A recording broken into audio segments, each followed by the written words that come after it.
Storyblocks Audio.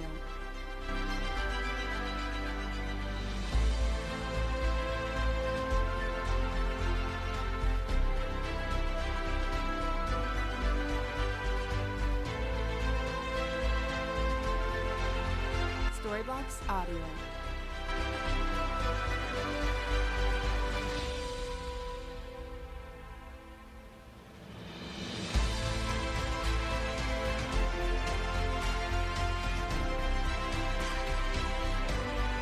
Storyblocks Audio.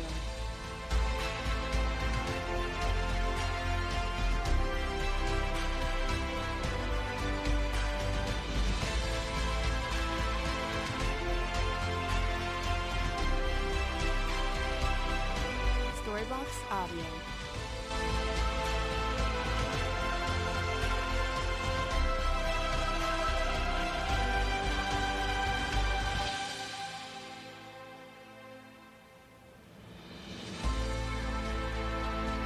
Storyblocks Audio.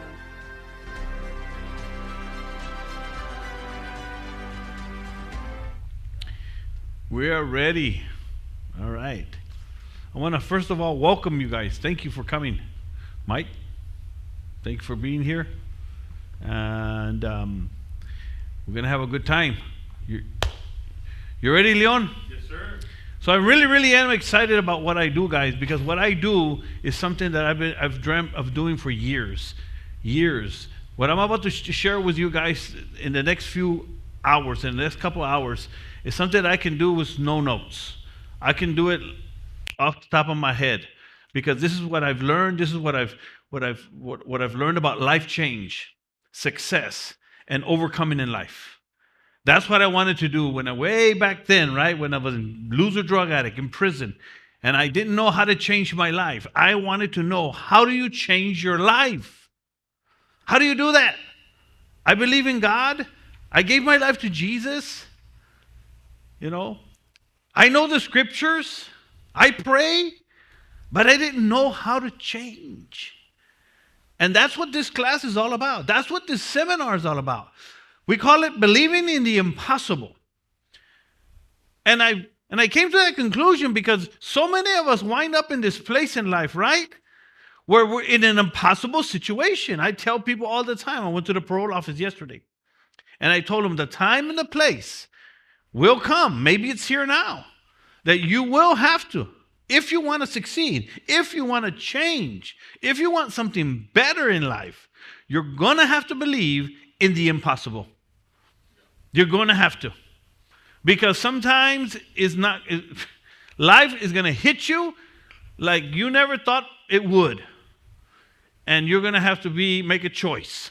And that's what happened to me. I had to make a choice. And just for Rich here, he doesn't know too much about me. He knows a little bit about me, but I'll just give you a brief story or a brief testimonial of why I do what I do. Because I spent 13 years in prison. By the time I was 18 years old, I was already in prison. I went to prison for burglary of a building, burglary of a habitation, escape, aggravated robbery, murder. And I was just 18 years old. That was all happened before my age of 18 years old. Went to prison. Spent 6 years there. In prison, I just got harder, I got meaner, I got angry. Right? Put tattoos all over my body. I thought I was a vato loco, and I thought I'd be a vato loco forever. I really thought that. My communication skills are not that great now, but you should have heard them 25 years ago. I had that prison lingo down packed. And that was me. But I got out, and when I was in prison, I met Jesus. And everybody meet Jesus in prison, right? Yep. And I remember changing my life, and I thought, man, this is it. I'm going to change my life forever. And I remember preaching and reading my word. And I was a changed man. My homeboys couldn't believe it. They was just like, well, what's going on with you? But before I got out of prison at the age of 24 years old, a year before I got out of prison, something happened. And I got confused. So that's going to happen to you sometimes, Mike. We're going to get confused. We're going to get confused about life. We're going to get confused about success. We're going to get confused about God. We're going to get confused about religion. You're going to get confused, and that's what happened to me. So I walked out of prison at the age of 24 years old, a confused, backsliding Christian. And guess who was waiting for me? The devil himself. I put a needle in my arm for the first time full of cocaine. I put a needle in my arm for the first time full of cocaine 3 months upon my release from prison. Remember what this seminar is called, Believing in the Impossible. The challenge to succeed. And I became a hardcore drug addict at the age of 24, 3 months upon my release from prison. So from the age of 24 to the age of 34, I was one of those drug addicts that all I can think of is where am I going to get my next hit? This is the kind of person I had become. I was a loser drug addict. I stole, I robbed, I cheated, I lied, just like any other drug addict does. Got married at 26 years old to my beautiful young wife who had no idea what she was getting herself into. Straight up drug addict. Got shot at 9 times at the age of 28 years old, trying to steal cocaine. By the time I was 34 years old, 10 years on parole. Hard worker, right? But drug addict. I had 2 daughters. I had a 6-month-old daughter and a 4-year-old daughter. And on January 18th, 1997, I did the unthinkable and I robbed the store for one more hit on my daughter's 4th birthday. And that's where it came all crumbling down for me. That was my rock bottom. Because I remember being in the city jail at 8 o'clock in the morning on my daughter's 4th birthday. I'd been out all night long. I was, wasted. I was a loser father, a loser husband, a loser son. I was just a loser drug addict and just wanted to kill my worthless self. But at 5 o'clock that afternoon, I waited all day long. You go from the city jail, right? Who's been arrested here? You go from the city jail, then you go to the county jail. And I waited all day before I make that infamous call. And this is where it all started for me, Rich. 25 years ago. 5 o'clock that afternoon, I called my wife and I said, babe, I'm not coming home anymore. I really messed up this time. And the next thing I hear is this little voice that said, Daddy, Daddy, today was my birthday. And you weren't here. Are you coming now? Listen, I already wanted to kill my worthless self. But that day, Richie, and that day, my whole world came crumbling down on me. And there was nothing I can do. I was hopeless. So I share that story everywhere I go. I've had the privilege of sharing it all over the world. And I ask the audience all the time, have you ever been hopeless? Have you ever felt hopeless? Has your world ever come crumbling down on you? And that's where I started 25 years ago. And I made a choice. I said, I had to make a choice. Do I kill my worthless self? Or do I choose? I'm telling you, it's a choice, Mike. To believe in the impossible. Well, I chose to believe in the impossible. The judge, here's some good news for you, Rich. I did exactly what you're going to do. They wanted to give me 25 years. Well, actually, the judge wanted to give me more than 25. She wanted to give me life. But the minimum was 25. I was indicted on a first-degree felony on a habitual indictment. The DA went all the way down to 15 if I plea bargained. And I said, no, I'm going to let the judge sentence me. I walked in front of that judge a year later after I got arrested. And here's what she said. She said, Mr. Salinas, I'm going to give you, I don't know why I'm going to do this. She said, but I'm going to sentence you to 6.5 years. Man, a miracle right before my eyes. Now, to you, that might sound like a lot of time, right? But to me, that was a miracle. Because well, it's a long story. Just know that was a miracle. And listen, I took my miracle, man, and I said, I'm going to change my life. I'm going to change my life. I didn't know how, but I said, I'm going to change my life. And I set on a course of life that I'm still on today to change. And not just to change, but to succeed, overcome. And that's where the term that I use in the shirts that I sell here that say, I'm going to the top, come from. And that's what I've been doing for the last 25 years. I went back to prison. They gave me a 6.5-year sentence. Went back to prison. And I started learning and asking God, what do I have to do? What do I read? What do I see? What do I do? And I started reading. And everything I'm about to share with you this evening is going to be a lot of information. But I learned it in prison. And then I just have been refining it as I've been out of prison. And now I've been refining it to be able to teach it. Because I know what it feels to be hopeless. I know what it feels like to feel hopeless. And I know what it feels like to be in those situations.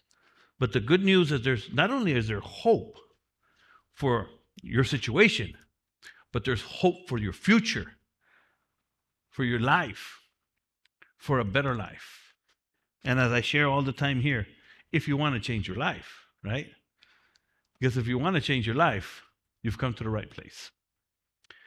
So let's talk about what I'm about to share with you tonight, this evening. What are you going to learn? I'm going to teach you exactly where to start a new life change journey. Many of you guys in here are already on it. Because that's what it takes. It takes a new life. Not your same life, it takes a new life. I'm going to help you understand what it really takes to succeed in life. Because it's a challenge. You know, you can be doing great on your own, right, for a while. But for long term, it's a challenge. And I know now because I'm about to turn 60 years old and there's been some challenges. I'm going to talk to you about a process. Life is a process. Life change, success, overcoming in life is a process. It's a process. You can't learn everything. You're not going to learn everything today because there's too much information. But I'm going to give you an overview. I'm going to give you a mental framework. I'm going to help you understand how to make more money. How you like that? And I'm going to help you understand the power of your why. So you all ready? Let's get started. What I teach in here is what I call the process of change. The process of change. So if you want to put that in your notes right now, life change, success, overcoming in life is a process. Life change, success, overcoming in life is a process. It's a process. And you cannot get past that. In other words, you can't jump from here, from the stairs down here to way up here to success. You can't. You can't jump way up here. We call it results. You can't jump from way over here to over here overnight. It doesn't happen. It doesn't work that way. You know, you don't raise a child that way. You don't grow up that way. You don't go into a job and all of a sudden it's a process. So understand that. And here's another thing that I want you to write down. The major key to your better future is you. The major key to your better future is you.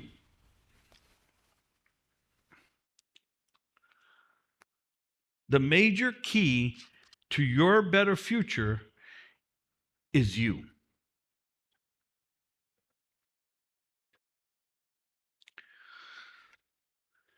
And I want you to underline the word major and the word you. Underline the word major and the word you. So that when you read it, it reads something like this: the major key to your better future is you. So who's it? The major key to your better future? You. And it starts here. So here's how it works. Here's how it works. Let me give you an overview really quick, and then we're gonna go. Everybody starts their life change journey here. Normal people. Normal people start right here. Okay? Normal people. Well, who's not one? Let me take the normal people. Yeah, that's normal people. No tattoos. Now, what I mean by normal people is they're not drugs and alcoholics. Okay? That's what I mean by normal. They're not drugs and alcoholic, and they've never been to prison. That's what I mean by normal. Okay?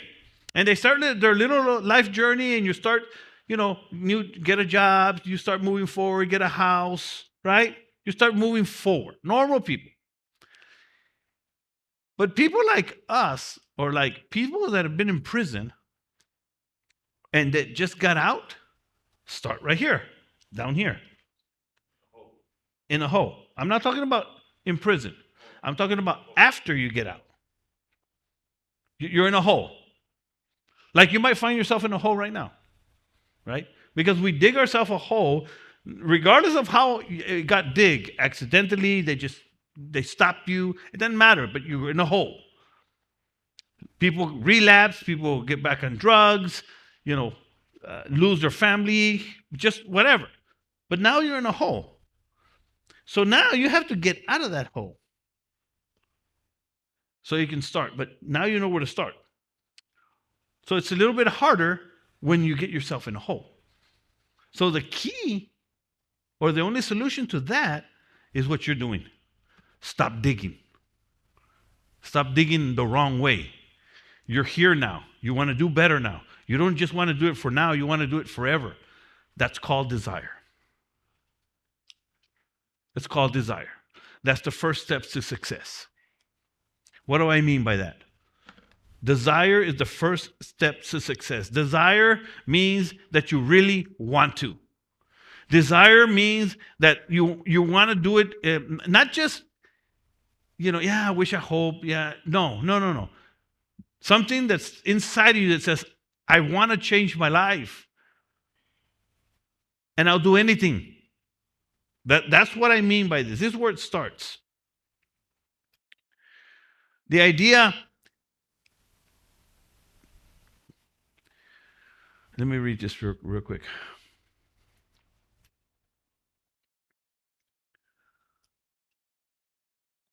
Because what you have to do to change your life, the things that you're going to have to go through are going to be difficult. It's not going to be easy. The classes you're going to have to take, the time you're going to have to sit there and be bored, the books you're going to have to read, the people, the new relationships you're going to have to build, the attitudes that you're going to have to get rid of, the habits you're going to have to develop. It's going to take work. It's going to take time. Wanting to change your life is really important. This is where who's ever heard you have to have a why? You have to have a purpose. You have to have a reason. Right now you have a compelling why, Rich. I know Leon, he had a why. Everybody in here has had a purpose, for reason, for changing. And that's what it takes. It's a pivoting point. Here's what I tell people all the time. I don't know what it's going to take for you. But what it took for me was that phone call to my daughter. That's what it took for me. For me to get this burning desire inside of me to say, I'm going to change my life. You don't have to know how. You don't have to know how it's going to work out. You don't have to worry about that. All you have to keep burning inside of you is a deep desire to change your life. You've got to want to be a better man. You've got to want to be a better person. You've got to want to be a better father. You've got to want to be. That's how it works. And not only must you want it,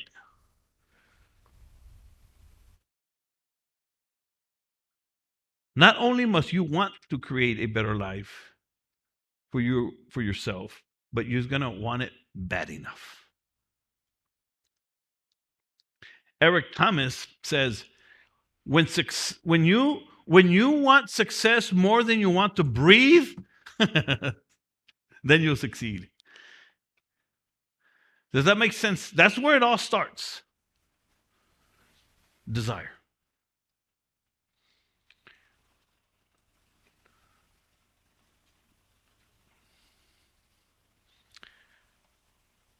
Let me read this for you. In other words, there must be a sense of desperation in your attitude. You cannot just hope and wish things to get better. You must get better. Did you get that? You must get better. And the only way you get better is if you get better. So the question may be, how do you get better? And that's where the next steps come in.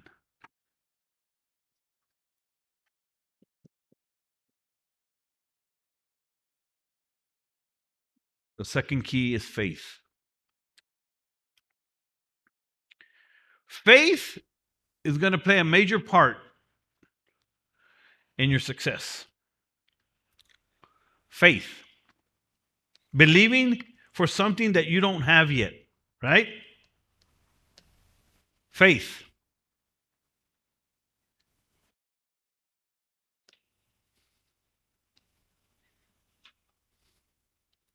Faith. Three things you're going to have faith in. Three things you're going to have faith in. You're going to have faith in God. This is the one that many people leave out.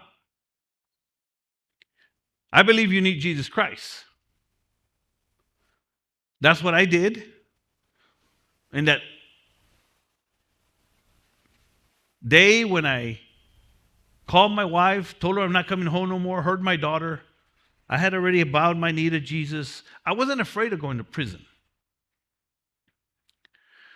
I wasn't afraid of going to prison. Any idiot can do time, right? We all know that. Any fool can pull a trigger. Anybody can put a needle in their arm, drink to your drop. Anybody can do that. But to change your life, now that's a monster. And that's what I wanted to do. So what I did, I gave my life to Jesus Christ, and then I dedicated my life to change. Did you get that? Gave my life to Jesus Christ, and then I dedicated my life to change. Two different things. Most people just dedicate their life to change, and they live their whole life, great life. They might even be successful, but they end up miserable because they're lacking God.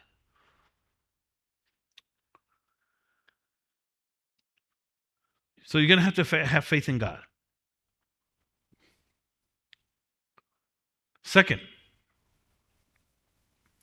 you're going to have faith in the process.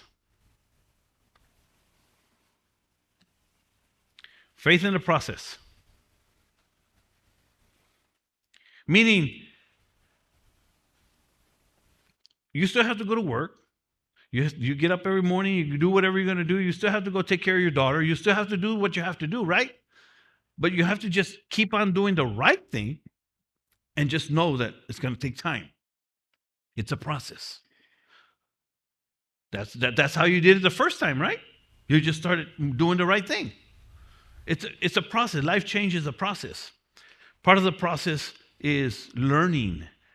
Part of the process is growing. Part of the process is coming to church. Part of the process is reading books. Part of the process is coming to a seminar. Part of the process is letting things just go. Letting things go. Part of the process is forgiving. Part of the process is giving. There's a lot. Just trust the process. You're going to learn a lot of things during this process of change that you're going through. It's a process. So you're going to have faith in God, faith in the process, and here's the kicker. You're going to have faith in yourself. You're going to have faith in yourself. Now, I don't know about you guys.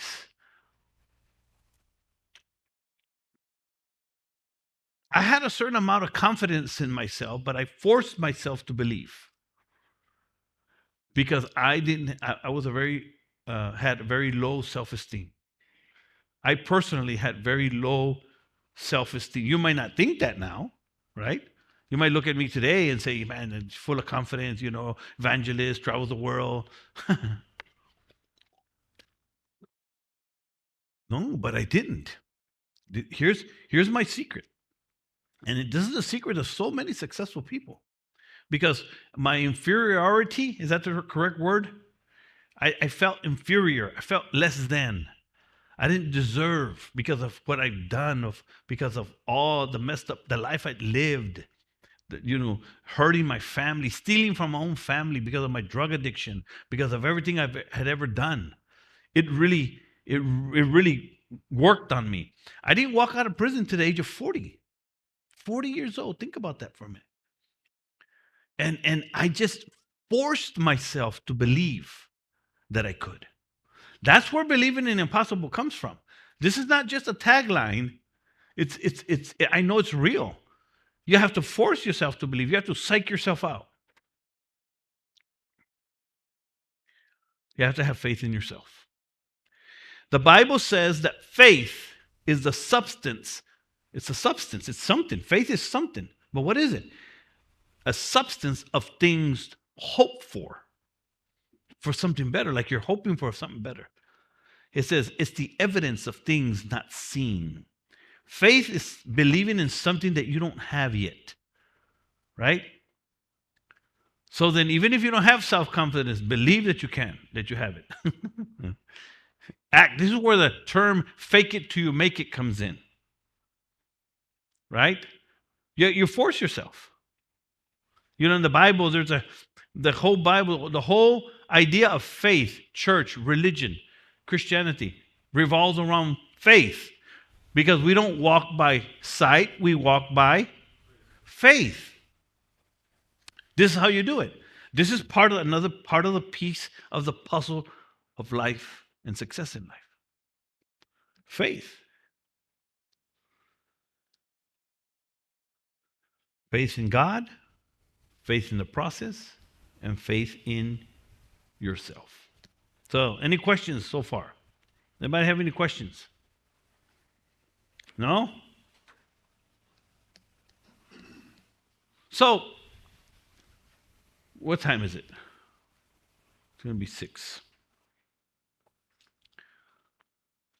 So, if you want to change your life, you have faith, what do you think is next? What do you think you should do next? Here is the heart of this whole process. And this is where we're going to spend most of the time in understanding how this works. Mindset. The next piece of the puzzle, the next principle to understand is philosophy. It's how you think. I'll never forget, Leon, when they first told me that. I was in rehab, and they told me that my problem was how I think. And it went over my head. I didn't understand that. It just, what do you mean, how I think? No, I put needles in my arm. I'm a drug addict. I'm a loser. It's not my mind. That's what I said. And I didn't understand this. So I want you to get this. We're going to spend a good 30 minutes on the mindset, because that's where the real battle is in your life. Your mind. This is why so many people are on psych meds. This is why so many people commit suicide. This is why so many people are confused, because the battle is in the mind. Have you ever heard the term, if you want to change your life, change your mind? Who's ever heard that? If you want to change your life, change your mind. In fact, the Bible talks about it. The Bible says, as a man thinketh in his heart. He's talking about the mind. so is he. As a man thinketh in his heart, so is he. Because the mind is where the battle is. Understanding this is key. You need to not let this go over your head. This is huge. Because when you understand that the mind is the key, your mind is your supercomputer. Your mind, you are the captain of your own ship, meaning your life. And the way you think and how you see things, what you believe, all that is what philosophy is. The way you see things, what you believe, all you know is philosophy. It's a mindset. And that's what drives your life. This is what drives you. And unless you take control of your mind, you're not going to make it. Because if you don't take control of your mind, somebody else already did. Let me repeat that one. If you don't take control of your mind, somebody else already did. Apple does a really good job of it. Social media does a really good job of it. These phones do a really good job at controlling your minds. So, this is important to understand. So, what in the world does philosophy mean? Does anybody want to give it a shot? When I say philosophy, remember, this is the core of our problem. But this is also the core to our solution. It's the core. This is what this whole seminar is really all about. Understanding how the mind works. Because if you understand how the mind works, because really all this, what do you think all this is? What do you think this is? These two things. Where is that? It's up there. All this, by the way, that I'm teaching is called personal growth, personal development. This is how you learn to grow personally. Remember, you are the major part, the major key to your better future. So what part of you do you have to change? Here it is. I used to think it's just my cigarettes and my drinking and my smoking. No. Well, after I get rid of all that, then what? I'm left with just me. And that's why so many people relapse. That's why so many people turn to drugs. Because it's so much easier to deal with life with drugs and alcohol. It's just easier, right? You said, that's all I knew how to do. Today I deal with my life by going and exercising. I'm frustrated, man. I go walk, go to the gym. I go sleep. That's my favorite way of dealing with things. I'm serious. I'm frustrated. I'm like, man, time to go to sleep. I'm go to sleep, man. It's awesome to have my own home and just go to sleep. I deal with it.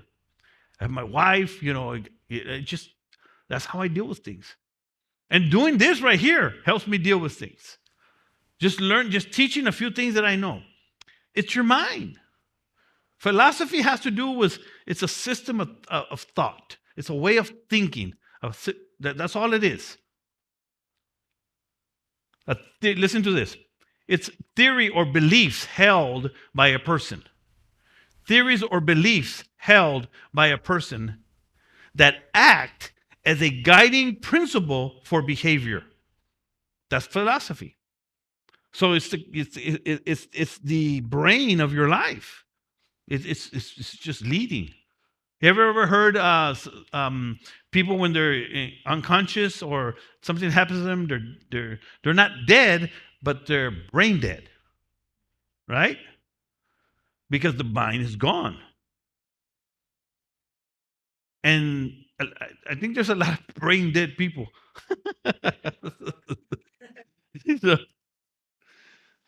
Because they're mindless. Our lives are greatly affected by what you know and what you believe. And what you know and what you believe determines the choices and the decisions we will make. The choices and the decisions we make. So let me give you an example of what I mean by this, by your mind. You have to understand how the mind works. So we're going to talk a little bit about this. There's a saying that says, if you believe you can, or you believe you can't, you're right either way. Y'all get that? If you believe you can, yes, I'm going to do this. Yes, I'm going to overcome. Yes, I don't care what happens. I'm going to make it happen. It didn't matter what my mom says. It didn't matter what the parole officer says. It didn't matter what the judge says. It doesn't matter. This is what I did. I'm going to do it. Learning to have that, what I call the Caleb or Joshua mindset, that can-do mindset. That's a mindset. Believe. Or you can have, oh man, I can't do it. It's too hard. I don't think I can do it. My mom said I can't. I've never done it before. It's too far. It's too hard. There's too many enemies. Can you see the difference? If you think you can or you think you can't, you're right, either way. That's the power of philosophy. That's the power of your belief systems. And we're stuck there for many of us, for many different reasons. And I'll give you some examples right now. Go ahead. That's the power of the mind, brother, right? The way you're saying, because it's like the little engine that could. ¿Me entiendes? I think I can, I think I can, I think I can. And the little engine went up the hill. You know what I mean? And it's a real simple illustration, but it's powerful. Yeah, it is, because like you said, like I got workers that they're working and they say, es que no puedo, I can't do it, no lo puedo hacer. Y, espérate, pues, and I remember my grandfather always used to tell me, todo se puede en esta vida. ¿Me entiendes? Nunca digas que no se puede. Find a way and figure it out how to do it. ¿Me entiendes? And that's just by pressing forward. And this is where the believing in the impossible comes in. Anybody else have any other questions about the mind? Yes, sir.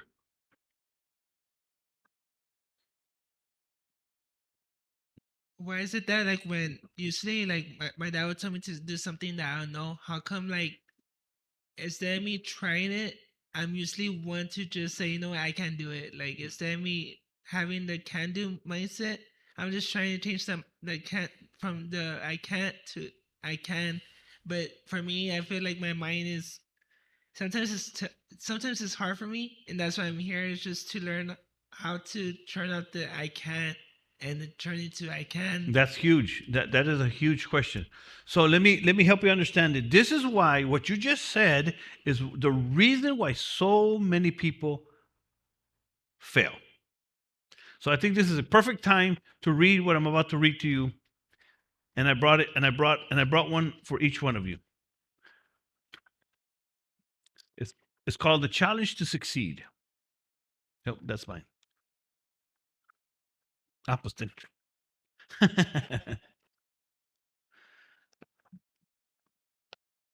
There's 3 reasons why people don't change. Three core reasons why people don't change. Number 1, they don't want to change. They just don't want to change. So that's number 1, which is okay, right? And I don't work with anybody that doesn't want to change their life. That's fine. The second reason why most people don't change their life is because they don't know how. They want to change their life. They thought about changing their life. You know, they're trying, but they really don't know how, which is why you're here. But the third reason why most people don't change their mind is the question you just asked. Because they simply don't believe they can. And we don't tell nobody. You know, we're not saying like, oh, no, I don't believe I can change. I don't believe I can be a better person. We don't tell nobody. You just have it internally. This is why it's so awesome to come to something like this, where you can start thinking about it. Because the challenge is in the mind. I'm telling you, we're going to spend most of our time with this. Because your mind is what produces everything in your life. Right? Check this out. Let's read this. I love this. Is what started me on a journey when I read this. I had to get a dictionary out and try to understand some of these words that this guy was saying here. For me, this was like, whoa, this is mind-blowing. This is like, I never read or heard anybody speak like this. But let's read it. Let's read it. It's a challenge to succeed, as he says. If it were not, I'm sure more people would be successful. But for every person who is enjoying the fruit from the tree of success, many more are examining the fruits.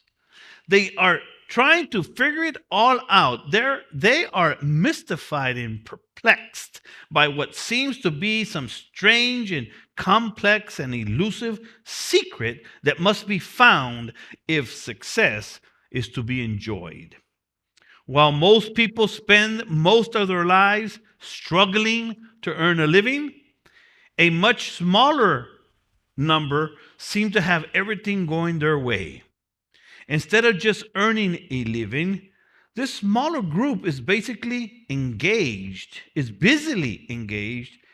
listen to this, in designing and enjoying a great life. Listen, guys, before I go on, what I'm trying to help you understand is that you can design your own life. You can design it. That's what we're doing here. That's what you're doing, Leon. You're doing it. Let me go on. Everything just seems, okay, your own life. Everything just seems to work out for them.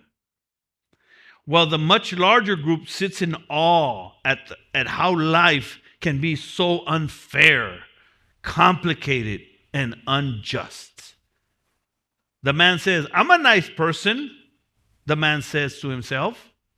How come I'm always struggling? I'm a hard worker. How come nothing seems to be work out for me? Life just isn't fair. I'm even smarter and willing to work harder than some of these people who just seem to have everything going their way. He says all this as he pops open another cold one and slumps in the sofa to watch TV again. Where am I? Now all this may sound like a full menu of activity, but let me assure you that the process of going from average to fortune or from failure to success isn't really that difficult. Am I reading the right place or no? What I'm trying to teach you here, guys, is really not that difficult. Thinking about it is the difficult part.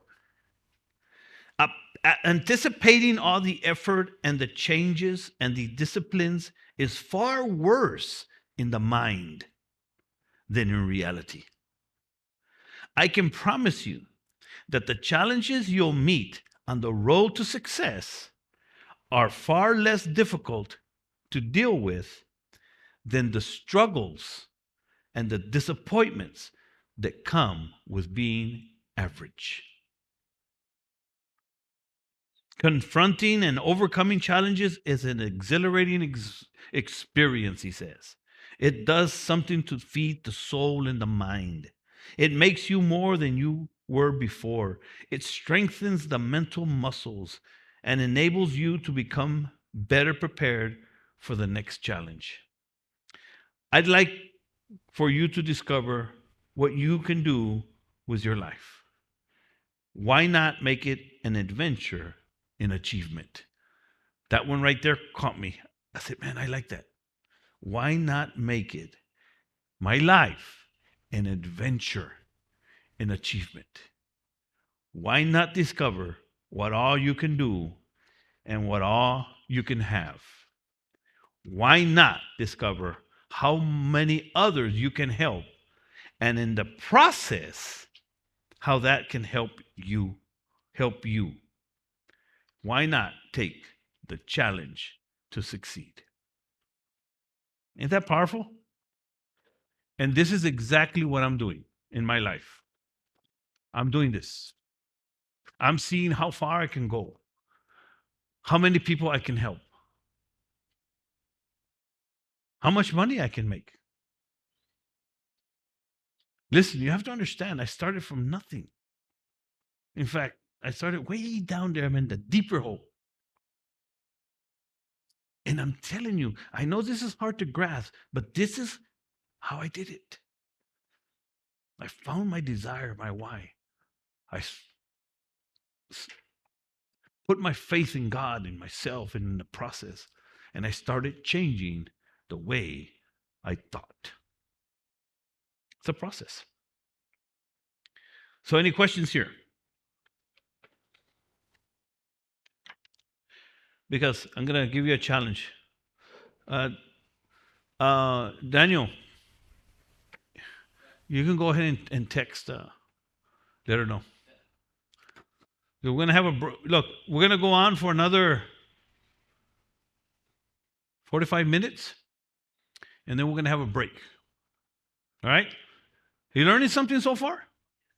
Yeah? Is this helping you? I like this part. Yes. Yes, sir.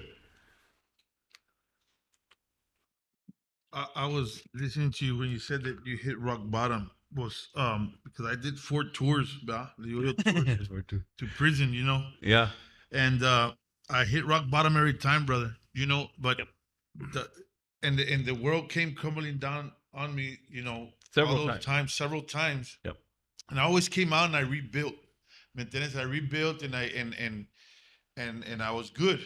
You know what I mean? Until it came crumbling down again. Yep. Mm-hmm. It's like that, what they call it, stinky thinking, where if I just do this different, everything turn out right. But what I didn't realize was that I was just building like on sand, and that's why everything came crumbling down. Now that I started to build, with Jesus and with God in my life, it's easier. You know what I mean? It's not. I mean, it's still hard, but it's easier. I don't know if it makes sense. Yes. Yes. Because of everything that I have to get away from and people I gotta leave and stuff like that. So then that's another thing that my mind and having to build it all up again, like you said, to get back to the thing of success. And then there's times where you think you're already up there, and then all of a sudden, bam, you're right back again. And it's just not. I'm not saying that with my whole life, but just with little things. Like, man, I shouldn't have done that, or I should have done this different. Things like that. So then these steps you can always go back and then do it, come back again. So the reason I'm showing you all this is because this is a process, and it's not really a step. It's not like I got faith now. No, this is an ongoing process that you're always going to be working on, which I'm going to add more here in a minute. But you're always going to work on your faith. You're always going to be working on your mindset. You're always going to be doing that, right? The things that you've gone through have tested your faith. They challenged your mindset, your attitudes. They've just challenged you, right? But see, now you know that that's what's happening. So you have to make decisions in every area that you make. In every area, everything you go through. You said it today too. That was really good what you said about your recovery day. I said, wow, that's interesting. But you know what? That's part of your process of becoming a better man. That's what you learn. That's what you believe. That's what you say, and it's helping you, right? So it's good. It's not a bad thing. It's better than being out there in drugs and alcohol, right? You've built new friends since you've been in church, right? People, you feel better about yourself. And you're going to go through some things still, but things are going to happen. Things are going to get better. But here, let me help you understand the mind. Go ahead. Okay. Okay, no problem.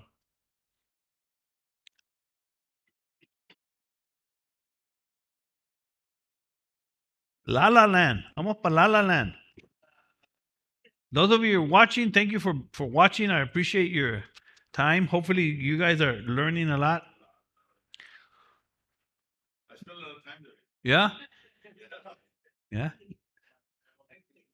A lot of people... My vacation home in La La Land. No. See, La La Land is like, not only do we enjoy being there, but then we add drugs to it. And that really makes it...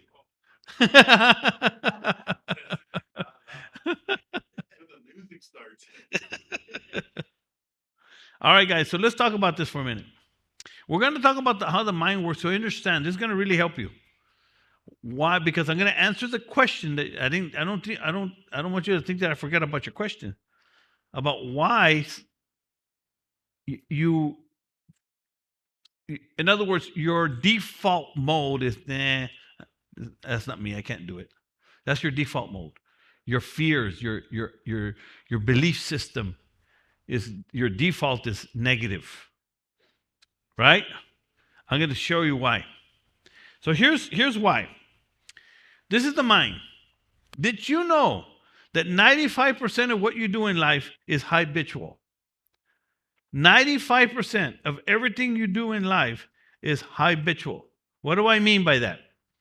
It's by habit.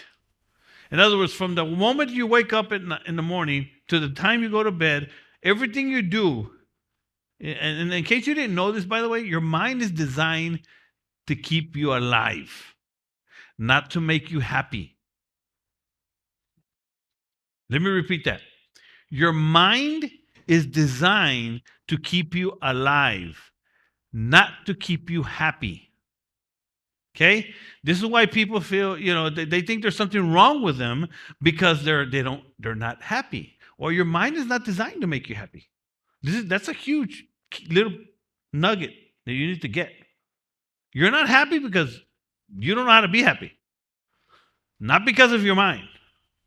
Your mind is not designed to make you happy. It's designed to keep you alive. There you go, Chavari. You didn't know that one, right? No, it's your job. Your mind will only do what you tell it to. Did you know that? Your mind will only do what you tell it to. But the problem is we're all running on autopilot.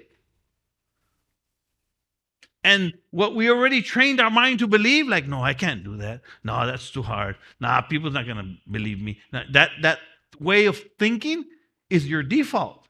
It's already programmed. And that's why you think. So what you have to do now, Mike, is you have to reprogram your belief systems. This is where faith comes in. But you have to reprogram that. And your mind is starting to be reprogrammed by coming to church, by hanging around other people, by reading books. But you'll have a lot of work to do. And I'm going to show you, I hope you understand this. So how does your mind work? There's so much about the mind that we can talk about. I don't even know half of it.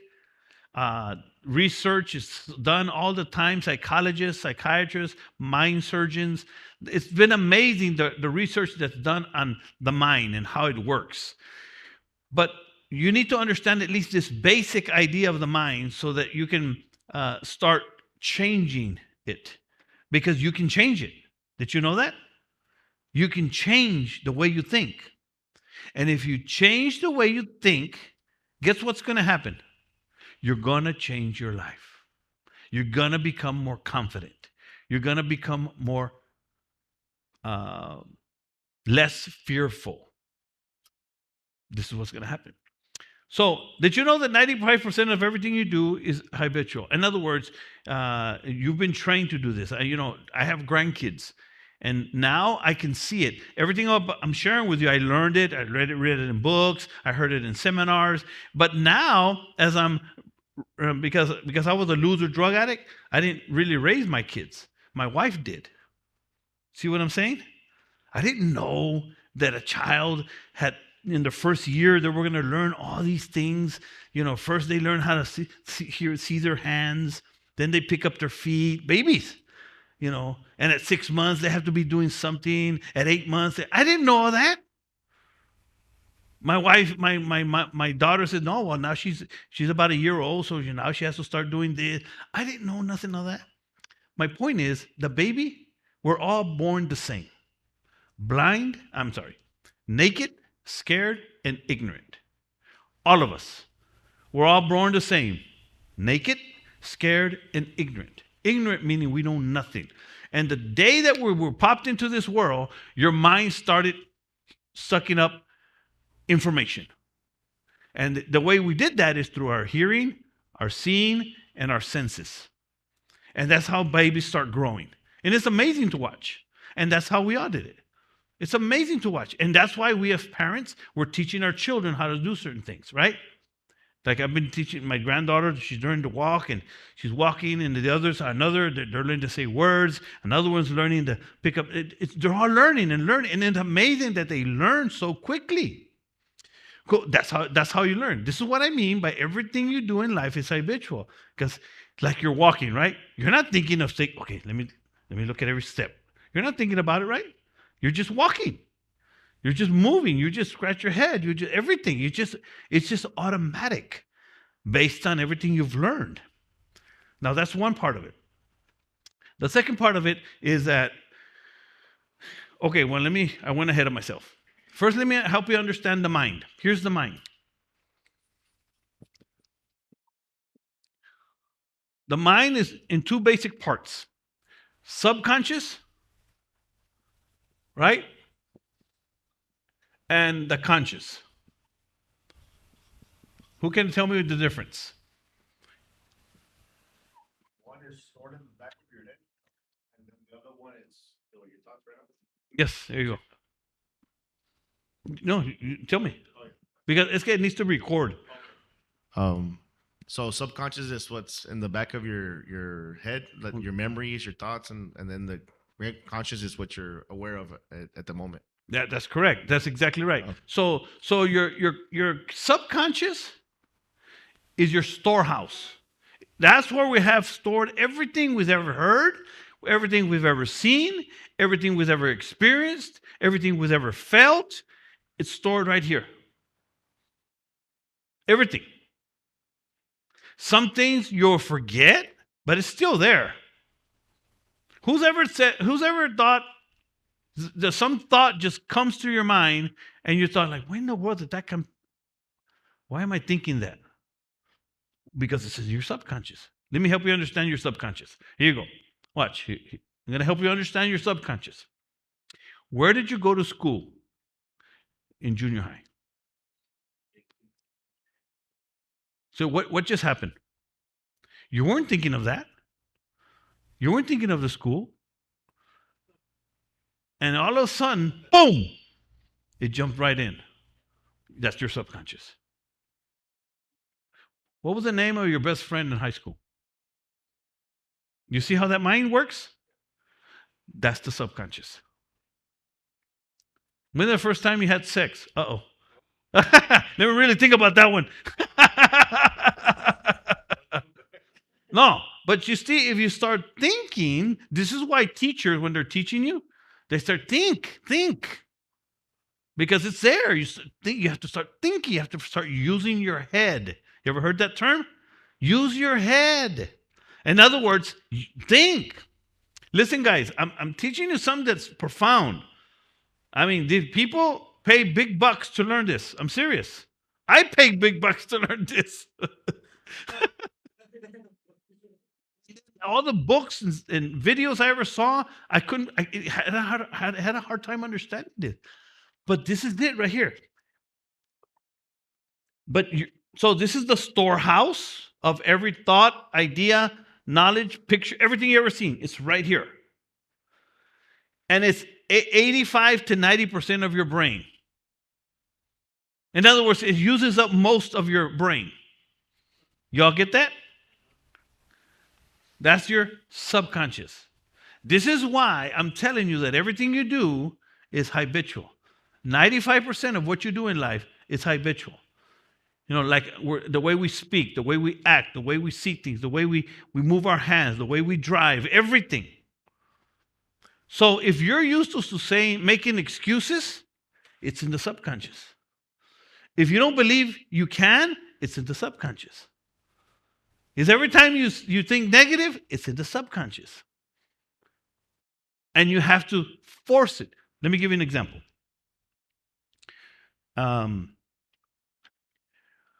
The story goes that there was a little boy that was going down, a young man, going with his grandpa through the woods. And he said, "Hey, son, why don't you pull out that little tree there? You know, a little bitty, just sprouting out of the ground, just a little tree like that." And the little boy pulled it out. No big deal. Good job, son. They kept on walking. Came up to a little bigger one, like maybe little bigger tree, right? He said, pull that one out. I struggled a little, boom, but pulled it out. Then they went to another tree. And this one was about this big, right? And he said, can you pull that one out? And he started and pulled and used it. He struggled, but he got it. It was really difficult, but he got it. Man. Then they went up to this big old tree, right? Son, can you pull that one out? He said, no, I can't pull that one out. He said, that's the way habits are.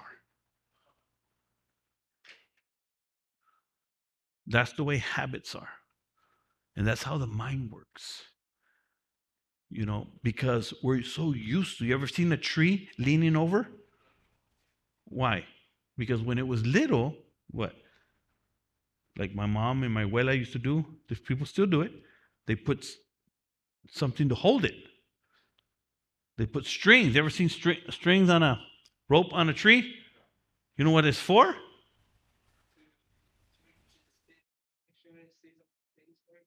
To make sure it grows straight. That's why our moms were telling us, go to school. Don't hang around with those guys. Don't be doing that. There were the strings that our parents would try to put on us so we can go straight. Pero no, tercos. So then that's why it's so difficult to change. This is why reading, filling your mind with something positive, like a book. I'm filling my mind all the time with something. Always. Because the more you deal with it, the more you pump into your mind, the more this is being cleared out because of how your mind works. You're stuck. Let me give you another example. If our mind has these pathways in them, did you all know that? It's called, who knows that? Neural pathways. I'm going to show that illustration, Daniel. The gutter, or what's not the gutter, the rut. I'm going to show the rut. So, according to science, I'm gonna just explain this another way. The subconscious. The reason why we do things a certain way is because of the neural pathways in our brain. The way we create habits, the way we think is they're like neural pathways. So we automatically do certain things. Like who has a routine in the morning? You know, you have a routine. You know, you kind of, if you think about it, think about it when you get up. You know, I get up, and I remember I get up and go to the restroom. I have some water, always have some water next to my bed, and I take a sip of my water. I go to the restroom. You know, in the morning, I go turn on the coffee. I have a routine. It's already kind of like, that's just the way I do things. I pack my little water thing, and I just always do so. See, we all have routines, you know. One time when they closed the freeway, you can put the rut on. One time when we closed the freeway, they closed the freeway. I was coming to church a certain way all the time through Sioux Road, but they closed Sioux Road. I needed to get off on Nolana. And several times the first week, I kept on going straight. Why? Because it's already engraved in my mind. I'm not thinking about it. I know where I'm going, but the truck would automatically go to Sioux. You all know what I'm talking about, right? Okay, those are thoughts that are neural pathways. So if you're stuck in your mind, you're wondering why your default mode is, no, I can't do that. No, it's too hard. No, I'm not going to even try. No, that's okay. Is because you're stuck in the rut. So your ruts, this is a rut. And we're going to get into a little bit more about this when I talk about habits. But our minds have all these neural pathways, and the more you go over it, the more it becomes very prevalent, right? So if you get in this rut and you put it on drive and you take off your hands from the wheel and you just press on, it's not going to go anywhere, right? It's going to just go straight in that rut. Okay, that's the power of mindsets. The subconscious. You're just going down the path of least resistance. It's easier to say I can't because you never challenged yourself. And that's why nowadays a lot of people know this, which is why so many people do so many crazy things, because now society knows that we're capable of doing so much. Look at Elon Musk. All these great successful people, Apple. I mean, they just use their mind to a capacity that's unheard of. Why? Because they start understanding the power of their mind. This is a huge deal. I'm not just spending time in it because I have nothing else to say. It's huge. You change your mind, you change your life. So then, so that's the subconscious. It's already recorded. You're already downloaded everything you're downloading. And what we're doing, Leon, as Christians, as men of God, as servants of the Lord, as doing, serving our church here, we're reprogramming our minds, right? Now I don't see myself anywhere else but doing what I do. I don't want to do anything else. This is what I want to do. I want to help people. I want to help my pastor. I want to help, my friends. I want to help. It's become part of me because that's how it works. Yes, sir. Brother, as I'm looking at this picture, it just, like you said, it just blew my mind. So then I'm seeing the rut, right? And that's why it's so hard to get out of there, because you see how that it becomes like a little wall. No, that's exactly. And right now it just dawned on me that's why it's so hard to get out of our habits of the same thing that we're doing, and that just blew my mind right now. That I'm like, no wonder it's so hard, sometimes because like me, road rage. Road rage. There you go. And they don't want to get out the way, or you're driving and then they pass you just to get in front of you and step on the brake. No, before I always had big trucks, right? So yo les pegaba con el bumper, brother. Boom, les pegaba. Por eso tenían los tumbaburros. But that's a perfect example right there of why we get stuck. And it's so difficult, that's why, it's not easy to change your life. Because we're creatures of habit, and we're used to doing this way. This is what they mean by we're creatures of habit. This is it. And this is why it's so hard to stop smoking, stop drinking, stop using pornography. Man, that's a monster. Don't even get me go there. That's a monster. Right? I mean, you guys know this. We're all men here. I mean, that's what I have to protect my eyes. I have to. Because my mind automatically wants to go there. But I've already learned to bring it back. Because I know that if I let it, it'll go. Se va en su viaje. But that's just part of what we have to learn to deal with. That's part of it. I've been in recovery. I know about drug addiction. I know how hard that is, and there's nothing I can do to help people. You're gonna have to do it. You're gonna have to do it, and so then it's because it's really, really so engraved in your mind. It's literally it's physical. I think if you see it on a microscope or whatever, the way scientists do, they see it. They see it. So what you have to do is replace it. You don't really get rid of the rut. You actually start going over it with something else. You replace the thought, or you replace the actions.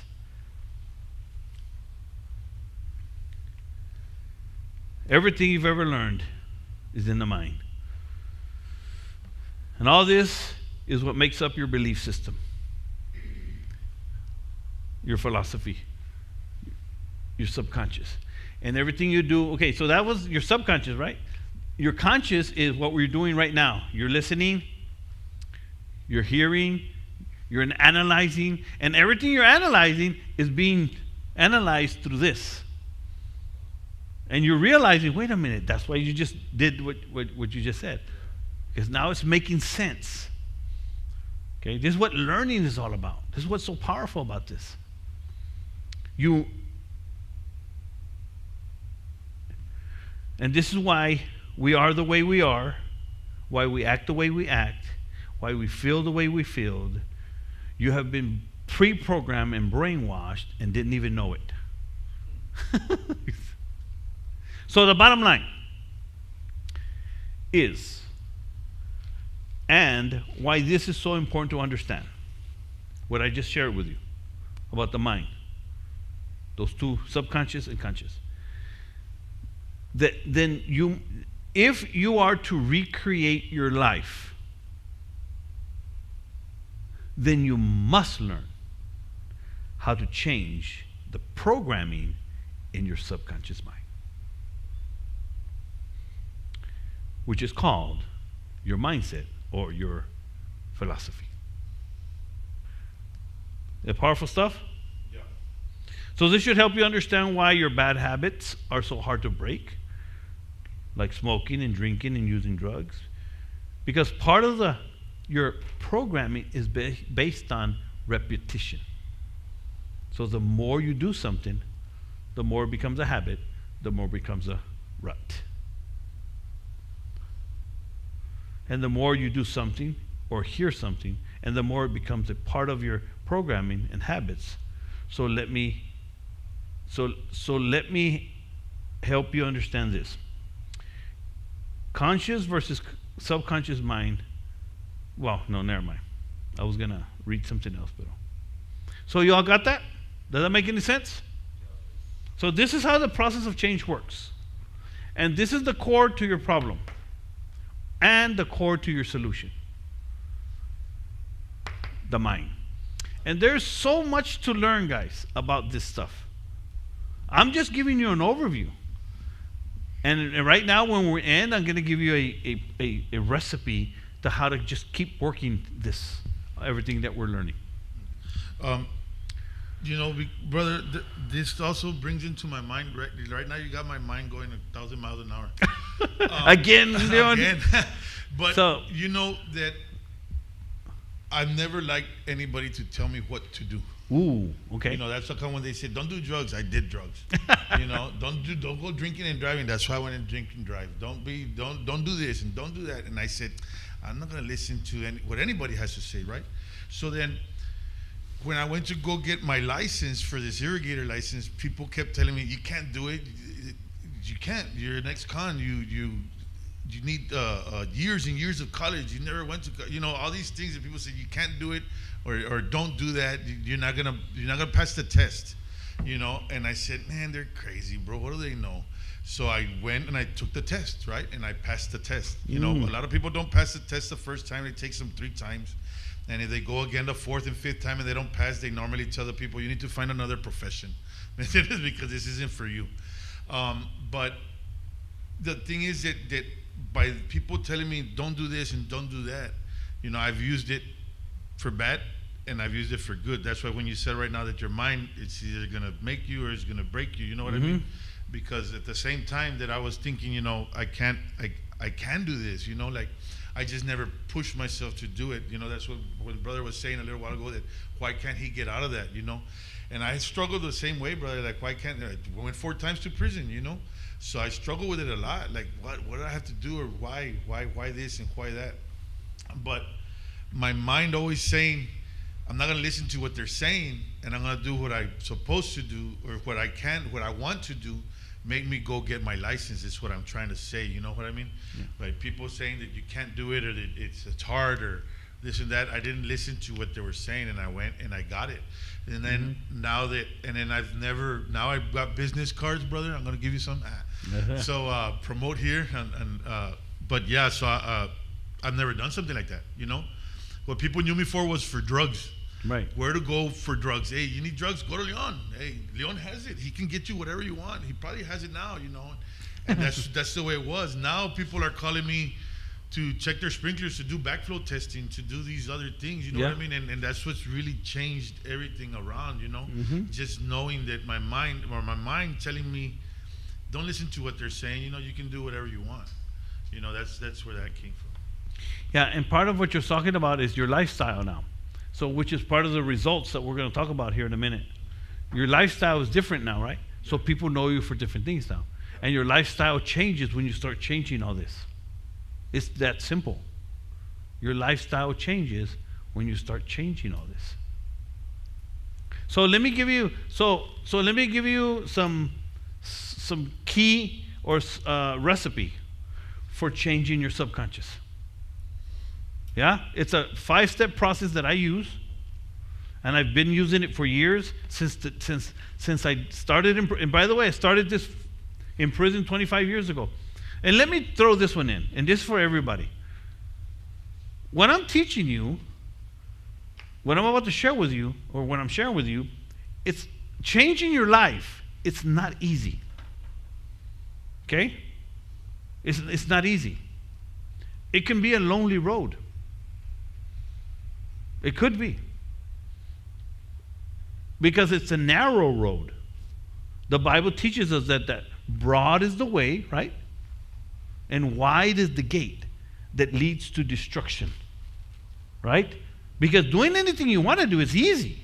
That's the easy part. I didn't understand that. I thought freedom was doing whatever I wanted to do. No, that's not how it works.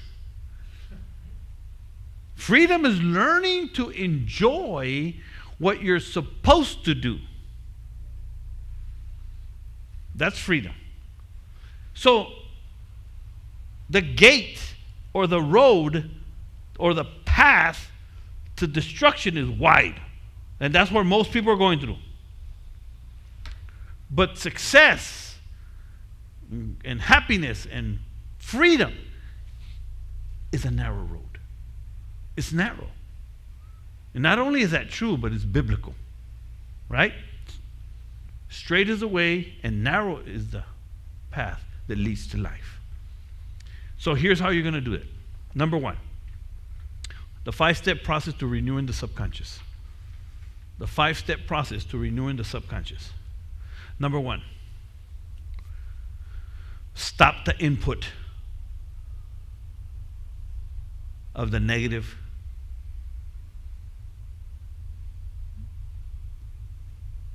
Stop the negative input and ignore it. In other words, stop using it. You know, I use pornography a lot because that's a huge one. You have to stop it. You have to stop it. That's whatever you have to do, you have to stop it. Using drugs, you have to stop it. Smoking, you have to stop it. You just have to stop it. Whatever it takes to do that, but that's it. There's no you have to stop it. Stop the negative stuff. Stop the novela. Stop the gangster rap. Stop it. You got to stop it, because that's everything you're feeding your mind is who you are. You may not think so. You may not think it affects you. It does.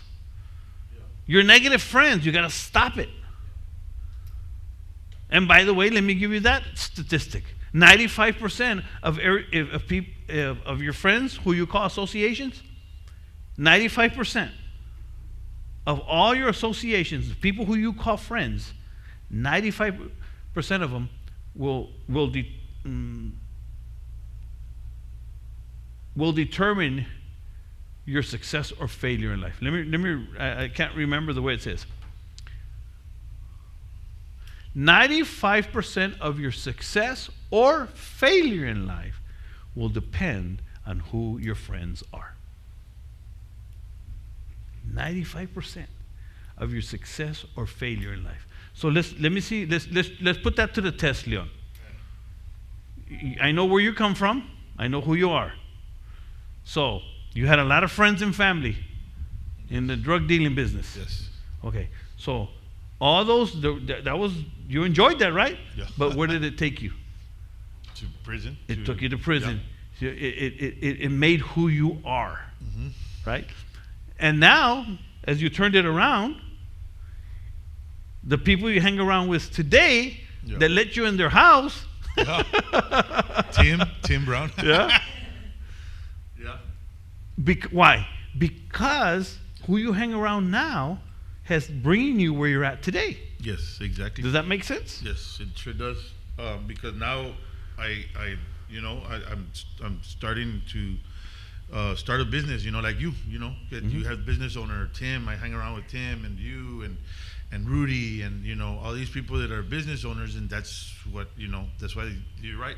The 95% of the people who you hang around with, como dime con quién te juntas y te diré quién eres. That's it.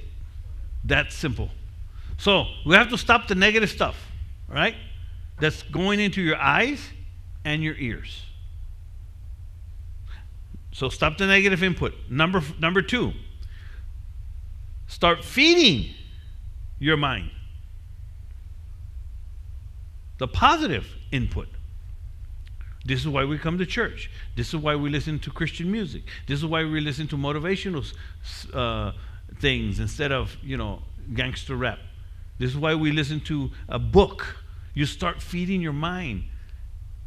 In fact, I recommend if you want to do, in fact, if you were here, you're new, I'm going to give you a book. I'm going to give you 2 books, actually. This is called the compound effect. The compound effect is how your subconscious is built. So you have to start feeding. I recommend reading a proverb a day. Huge. Reading a proverb a day. Reading a book on fatherhood. You want to learn how to be a better father. Pick up a book on fatherhood. You want to learn about more how to change your mindset. There's plenty of books. You just have to start feeding your mind something different. Something better, something the brother. It's very simple, right? Yes. Go. Like today, I took my mom to Barnes and Nobles, and I did something different now. Where, like you're talking about, to read a book. So right now, since I want to learn about finances, you go. I picked up a book called The Money Funnel System, and that basically is teaching you how to manage your finances, not to just spend it. And this one's actually telling you to have at least 5 different accounts for your expenses, your bills, and then emergency in case something happens. You have those three. But like she says, if we have more needs, get the accounts so you can separate all the money. Because if you're having one account, then your money you can't be able to track your money where it's going. So it's a way of me learning how to pick up a book and reading it now. So there you go. That's a perfect example of learning and feeding your mind something different. It's doing several things, right? You're learning something. You're learning a new skill. All this part of it. It's part of the deal. So okay, you got that one. Stop the negative.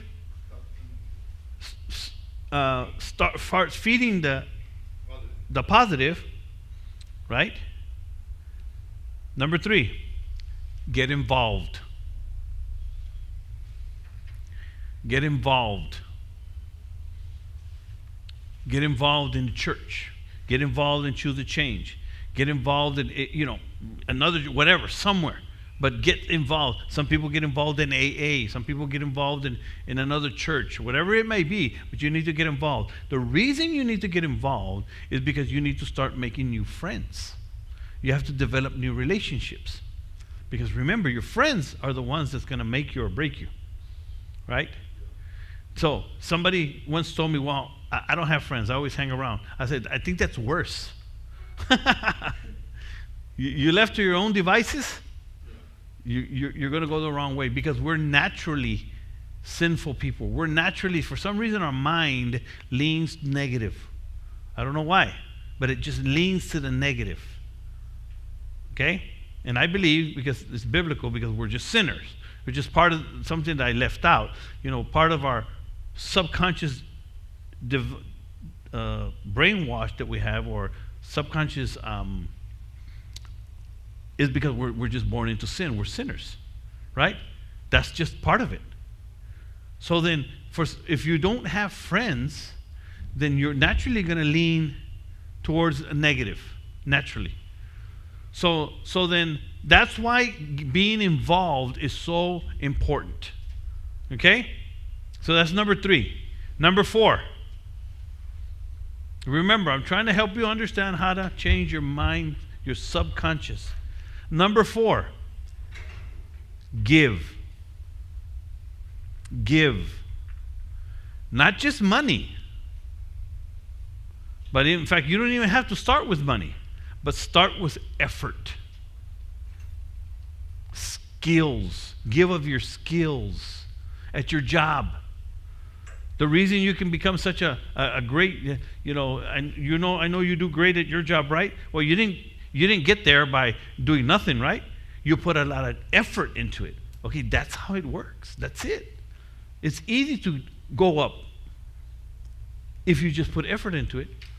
You have to give of your time. That's what we do in our church. We give of our time. And of course, give of your money.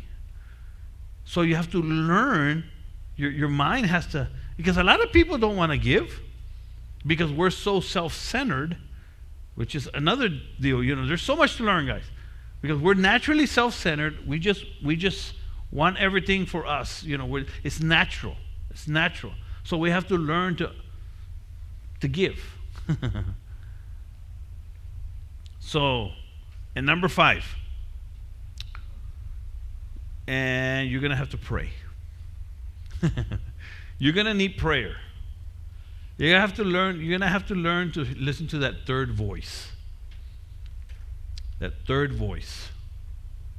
Because it's their voice, and it's your voice, and then it's God's voice.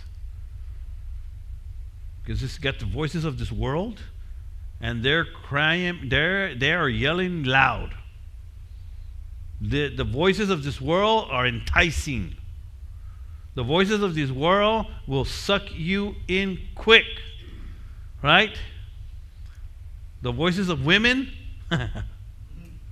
Right? Lust, money. Your desire becomes something different other than change. So you have to pray. We're going to have to learn to pray and ask God to help us. That's what I've been doing for the last 25 years, what I just gave you. I protect my mind. I feed my mind. I am involved. I give and I pray. And if you just do that, that'll change everything. That'll change everything. So we learned something? Awesome. So that's the mindset. I'm going to erase this. Any questions on the mind?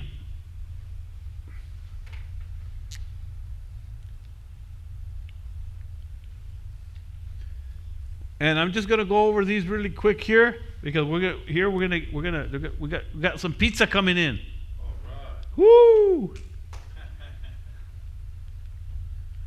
And we're going to talk about these. Now I'm going to give you the rest. We spent half the time just on this. But we're going to spend the rest of the time on this.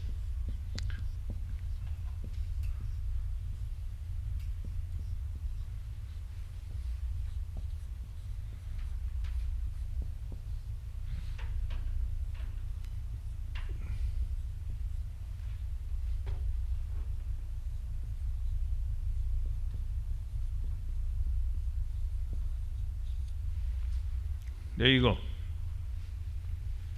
So why is everything we just shared so important?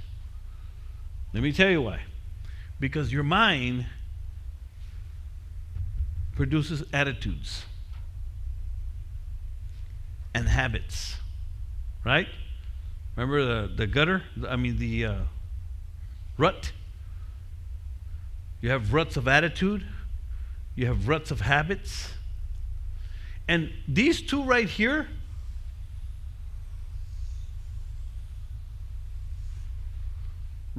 your attitudes and habits, guess what that creates? Your lifestyle. Which brings me to I forgot what we were talking about, but people know you by your lifestyle. They know you, right? Your friends, people you know, they know you. You got friends right now that you know, they know your habits, they know what you do, they know you cook out, they know you drink, they know whatever it is that you do. They know you. They know you by your lifestyle. So what's going to happen, and your lifestyle is so important. You know, the kind of friends you have, the kind of habits you have, the kind of attitude you have, and all because of how you think. Is this tying together? And the results that you have today are based on all this. That's how it works. And I can go over all kinds of attitudes, and we will here in a minute, a few. We have attitudes of, and I'll start this one. We have to develop, this is number 4, by the way. Number 4, principle number 4 for life change is attitude. You have to learn to develop a different attitude. You have to learn to develop the spirit of Caleb. What I call the spirit of Caleb. And I'm going to go ahead and continue with this. And right now, when the pizza comes, we'll take a break. How many believe attitude is important?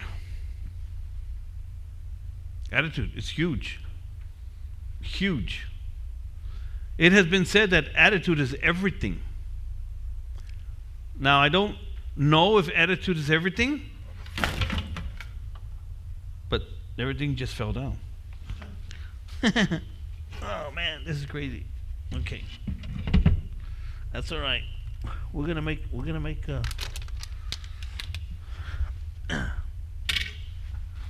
gotta get a different pulpit.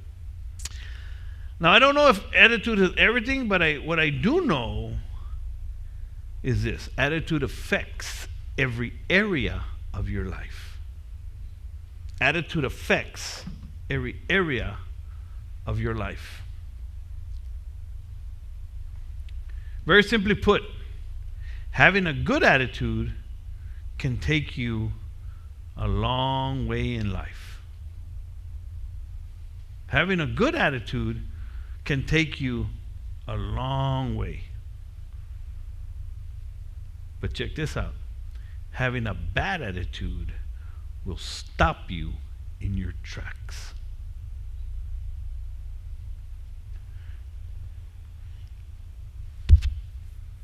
Even if you don't mean to have a bad attitude. Let me give an example. So I have a business. In my business, I'm doing a remodeling work for this guy, and I had my painter in there, and then I hired this guy that I don't hire all the time, just once in a while, and to repair some cabinets for me, some cabinet doors that were, anyway, do some little work there. So the painter was waiting on this guy to finish, right? But he took all day. In fact, went to the next day. But he's not one of my persons that I always hire. I hired him just to do this one job. But what my painter was telling me, and I noticed it about him also, is that he was just doing everything with an attitude. Like, man, this thing, man, why he just had an attitude. And even when I was there, you know, let's get this is that and get this, and I'm like, just do it. You know, that's just what I'm paying you for. And he did it, but he did it with a bad attitude. And my painter has an incredible attitude. And, you know, he said, man, this guy, he put up with him. But you know what? I'm not going to fire him anymore because I already know. I already know he has a bad attitude. He doesn't mean bad, right? But he just has a bad attitude. And the employers look at that, right? They're not gonna tell you that. You know, that's just how it is. They're not gonna say, you know, you have a bad attitude, I'm not gonna use you. No, they're just not gonna use you. You have a bad attitude, you're not gonna get promoted. No, you're just not gonna get promoted. Right? You have a bad attitude, so I'm not gonna hire you. They're not gonna tell you that. You're just not gonna get hired. A good attitude goes a long way. A bad attitude will stop you in your tracks. All right? So let's take a break, guys. Thank you, man. You know, we can only take so much sitting down. We're going to sit down and eat. But let's take a little break right now. We can go ahead and shut the camera off and take a break. And in the meantime, let me just pray for our food, and then we're just going to take about a 20-minute break, and we'll take it from there.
Storyblocks Audio.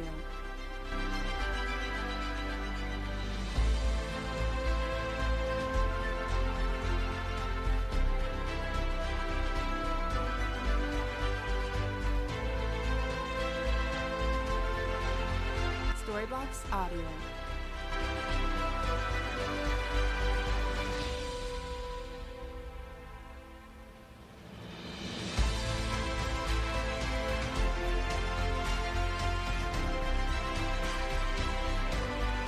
Storyblocks Audio.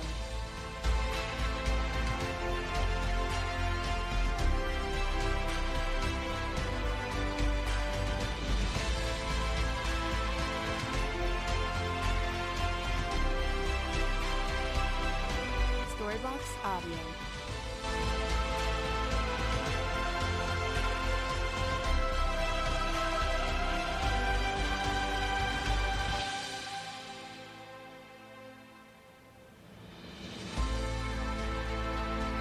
Storybox Audio.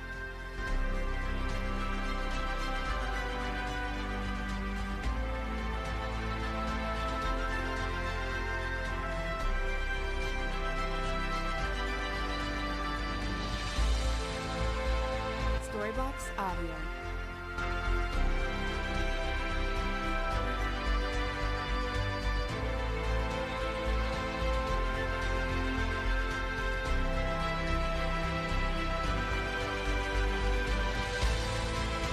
Storybox Audio.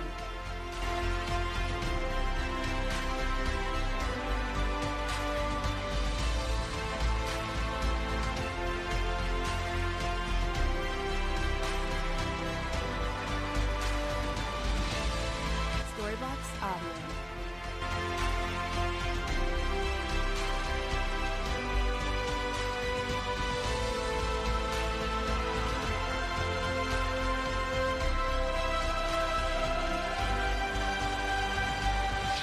Storybox Audio.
right. So we're back. We took a little break. Got our stomachs full a little bit. And those of you watching online, I know I didn't announce this, and we weren't going to live stream it, but we decided to do it. So there's people watching us online as well. But you know, coming to a seminar like this, learning things like what I'm teaching, is not everybody. Number one, not everybody ever gets the opportunity to learn something like this if you don't seek it out. And number two, some people don't even realize the power they have to change their life, to make their life better. And that's why they're stuck in the rut. That's where they're stuck in life. You know, and a lot of Christians. I'm hoping that my pastor will allow me to do this as a Sunday school. The challenge to succeed, you know, believing in the impossible. But life change and success and overcoming in life, no matter what you're doing, to raising your daughters, right? Building a business, building a career, you know, just changing your life. It's all a process, and it's a learning process. In the world, turn off my phone. My phone's off. What dinged? Oh, I know what dinged. My computer. My phone's off. It's a process, a learning process that we all have to go through. And depending on that process that you go through is where you're going to wind up in life. And your results are going to either be success or failure. That's all it is. But we stopped at it. We talked about how desire is where it all starts. Here's where it all starts. You have to want it. You have to want it. You have to want to change. You have to want to be a better person. You have to want to be a better man. You have to want to be a good leader. You have to want to be a better father. You can want it. You can't just wish for it. You have to want it. You have to seek it. That's what desire is all about. And then from there, you're going to need faith. Faith in God, faith in yourself, faith in the process. And once you understand that idea, that once you get that mindset and you get to that place when you're ready, then what you're going to start changing is your mind. That's what we talked about, right? Just to give you an overview. And the reason for me this is so huge is because I didn't know this. I didn't know it was in my mind that I had to change. I didn't know. I knew I had to get out of prison and get a job and, you know, take care of my kids, and I knew all that. But I didn't know that I had to just shift. And you learned a little something today, right? Learn something different. I had to educate myself. Literally. If I wanted things to be different, I had to become different. So the mindset is the core of this whole process, the mind. You change your mind, you change your life. And then, of course, the reason why that's so important is because that's what's going to produce attitudes and habits. That's going to produce your lifestyle, which produces your results in life. And that's, so let's talk, we stopped at the attitude. Let's talk about attitudes and habits. First of all, attitudes. Well, we have to, if you're going to fight through the challenges that you're having in life, if you're going to make it through the challenges that you're facing and that you will face in life. I don't know if you know this, but you will face challenges in life. Do we all know that, right? And sometimes they're going to be devastating. They're going to be hard. That's just how life is. Okay? And if you focus on your challenges, then you're going to be defeated. You have to focus on the solutions. Always. You have to, there's a story in the Bible, maybe some of you know about it. It's in Numbers 14. The story of the Bible where Moses, the story of the Bible is that God delivered the children of Israel out of slavery. They were enslaved for 400 years, and God delivered them. And this is a good illustration of how our mind thinks as well. You know, when we get, well, let me continue the story. The story goes that God delivered the children of Israel out of Egypt because they were slaves, and He promised them, that He would take them to the promised land. Now, the promise is that they can take the promised land. He would give them the promised land, but challenge was that they had to go take it. In other words, it's going to cost them. It's going to cost work. It's there. You're not slaves anymore. You're free. You can go do it, but you're going to have to go do it. I'm not going to do it for you. I took you out of slavery. In other words, I gave you salvation. I gave you deliverance, but now you have to go conquer. That's how life works. This is how it works. And so what happened is that they were in the wilderness, and Moses sent out 12 spies. And he told them, go check out the land that we're going to conquer, that God gave us. Go check out the land and go see what it looks like. So they chose 12 leaders out of the tribes of Israel, and Moses chose 12 leaders, and he sent them out to the land to go spy it, to go see it. So they went out there for 40 days, came back, and 10 of them came with a bad report, the Bible says, and 2 of them came with a good report, and that was Joshua and Caleb. And the good report was that, yes, we can do it. Yes, we can overcome. Yes, it's a good land, and it's beautiful, it's flowing with milk and honey, and we can do it. But that was the good report, and that was Caleb and Joshua. And that's why you have to develop the spirit of Joshua and Caleb, because the 10 other ones came with a bad report. It's the same land, the same people they saw, the same everything. It depends on how you see it. And the 10 with a bad report said, no, we can't do it. They were like you, Mike.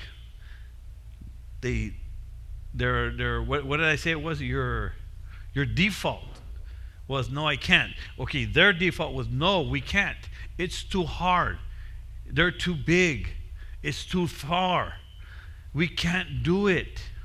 That's what they came back with that report. But Caleb said, no, yes, we can. In fact, he told the other guys, shut up. Yes, we can, and we will conquer, and we will overcome. You see, that's the kind of spirit that you need. That's the power of your attitude. Okay? Listen to what the Bible says about Caleb. Listen to what he says. Listen to what he said. Let me see if I find it here.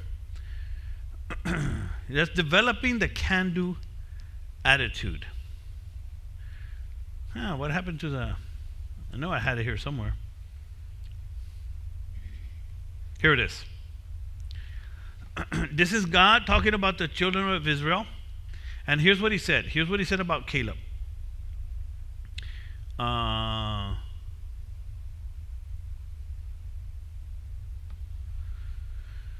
He said, God said, because all these people who have seen my glory and the signs which I did in Egypt and in the wilderness, and have put me to the test all these 10 times, and have not heeded my voice. What he's saying is that all these people, the 10 spies and everybody else, they saw what I could do. They saw my glory. They saw that I delivered them. They saw that I could move for them. And yet, they certainly shall not see the land which I swore to their fathers, nor shall any of these who rejected me see it.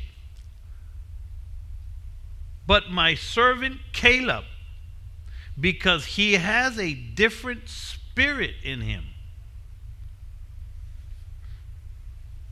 It's a different attitude. It's a different spirit. And has followed me fully.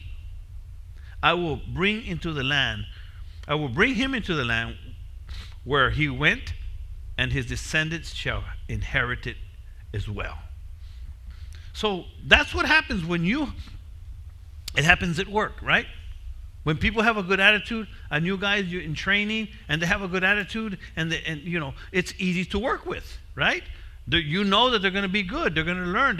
That's how the attitude. It's huge.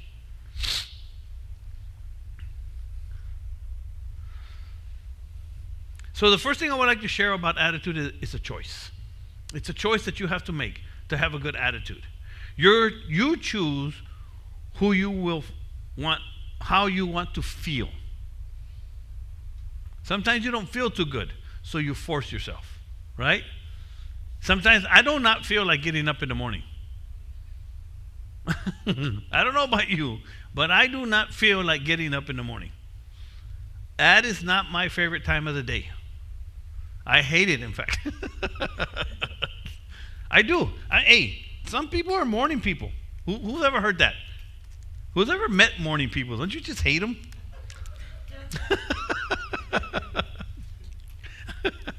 Oh man, I get up by 5 o'clock in the morning. It's like my eyes just open and I'm up. I say, man, where do I get that pill? I can't do that. I can't do that. I've tried, and I still try. I'll be honest, because I always tell people, well, stop trying and just do it. Stop trying and just do it. That's the problem. You're just trying, but yet I do that. But what I mean by that is that my alarm still is at 5:45, 6 a.m. And I wind up getting up at 7:30. But so I'm still working on it. But I have to choose to get up, right? And I know that some of you are thinking, I can't help or change how I feel.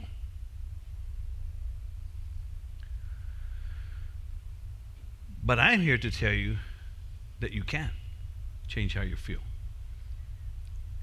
You have to literally, in other words, your attitude. In other words, attitude has to do with how you feel about what you believe. That's what attitude is.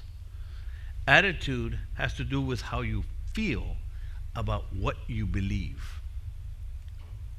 And what wakes me up, so let me help you understand what I mean. I don't feel like getting up.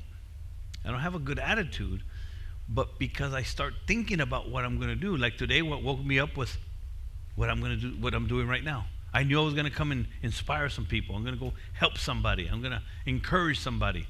That helps me. That gets me up. That's how you can change the way you feel. You can change the way you feel by thinking about, you know what, this is just a season. It's just a storm. The storm is going to stop.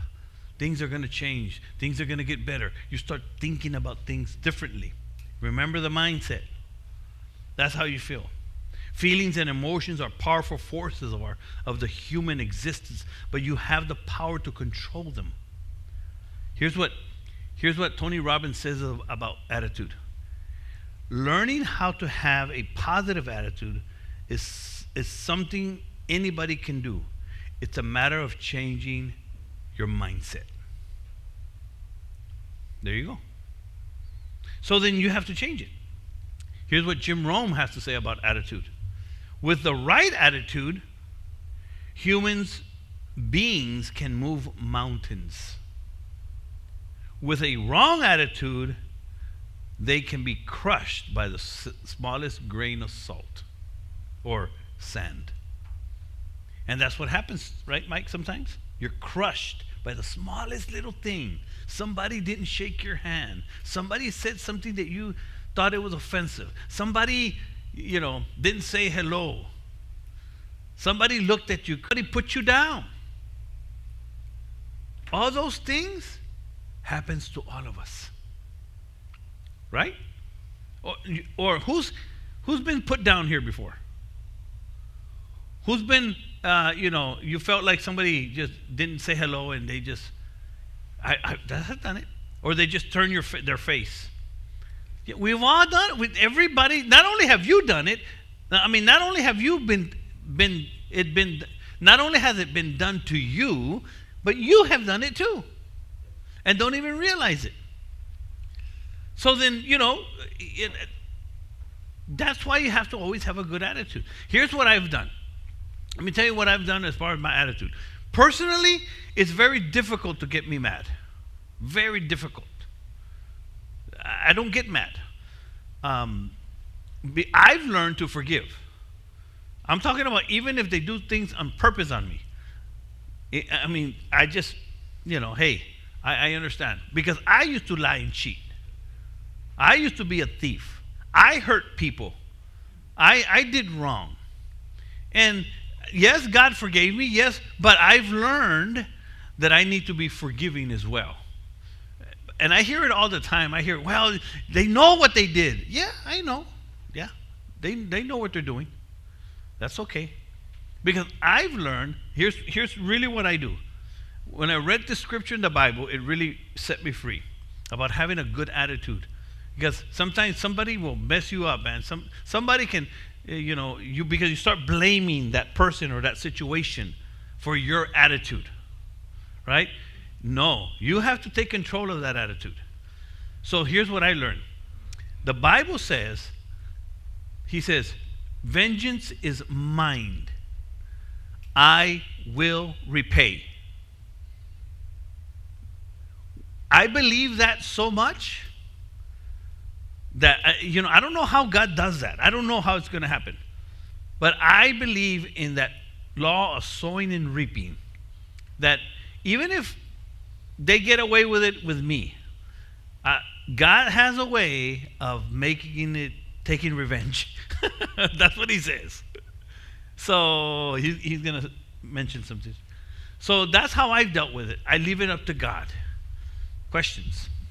Yeah, like you were saying, like how you change, like you won't let people change your attitude, and I'm a delivery driver, so I encounter so many people within the day with like me just delivering groceries. I have customers where they're just playing rude, and they're just like they would just yell at me, and I was like, no, I'm just delivering groceries, but I don't allow them to ruin my day. Like, there you go. They're trying to mess your day to see how you're gonna react. And then there's a customer one time, she was yelling at me for I don't know for what reason. I just let the groceries where they had to be left, which is near a door. She wanted me to bring it inside her house. I'm like, man, that's not the policy of my deliveries. It's leave outside the door, knock on the door, and then you guys bring them in. And she wanted me to go inside. I was like, no, ma'am. So I walked away. And sure enough, she texted me because I sent her a text saying that the Walmart delivery has been arrived. And she texted me back, oh, I'm sorry how I treated you. I saw that you didn't even bother to endanger my situation. I'm like, no. I was like, the way you treat me, I'm not going to allow it to ruin my day. There you go. No, perfect. So, and I'm not minimizing the things that people do or that your bad situation. That's not what I'm minimizing. In fact, I got this from Eric Thomas. Eric Thomas said, he says, I'm not minimizing your problems because some people have huge problems. He says, but what I'm saying is that if life knocked you down a year or two ago, 5 years ago, 10 years ago, maybe even 15 years ago, and you're still on the ground, then you got a problem. In other words, get over it. Let's move forward. And there's people with a bad attitude all because of something that happened in high school. Right? Because that got wrong, because they got hurt for good reason. I understand. People get hurt and wronged. But man, you're going to have to let it go. Remember, we're talking about changing your life, making your life better, having success. Listen, if someone in 10 years ago is holding you back and you have a bad attitude and that's holding you back, then you have a problem. You have to let it go. You're going to have to trust me on this one. What I want you to understand today is how powerful it is to have what I call the can-do attitude. Right? I can do it. I will overcome. I can overcome. This stuff is really simple. Because this is what keeps you going. This is what keeps you alive. This is what gives joy. Right?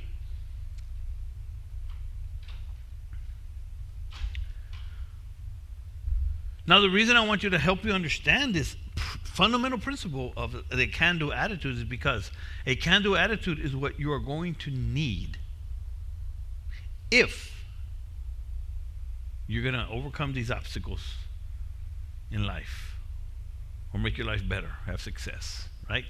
You're going to have to overcome them. I know, I look at Chris over there, and I know my brother, he's overcome a lot of challenges in his life, huge challenges. I know a lot of people, Chavarria, Frank, Leon, my sister, everybody. We all, right? We have to change our attitude. Attitude determines how far in life you can go.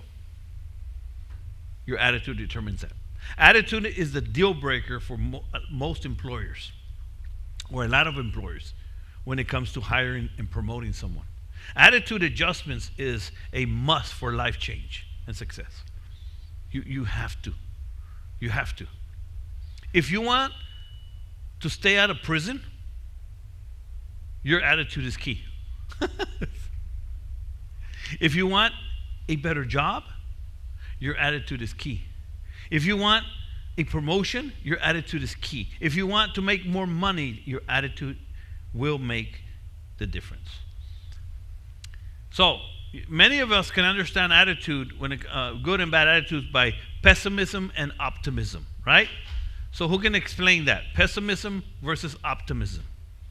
Do you remember, Chavaria, the difference between pessimism and optimism?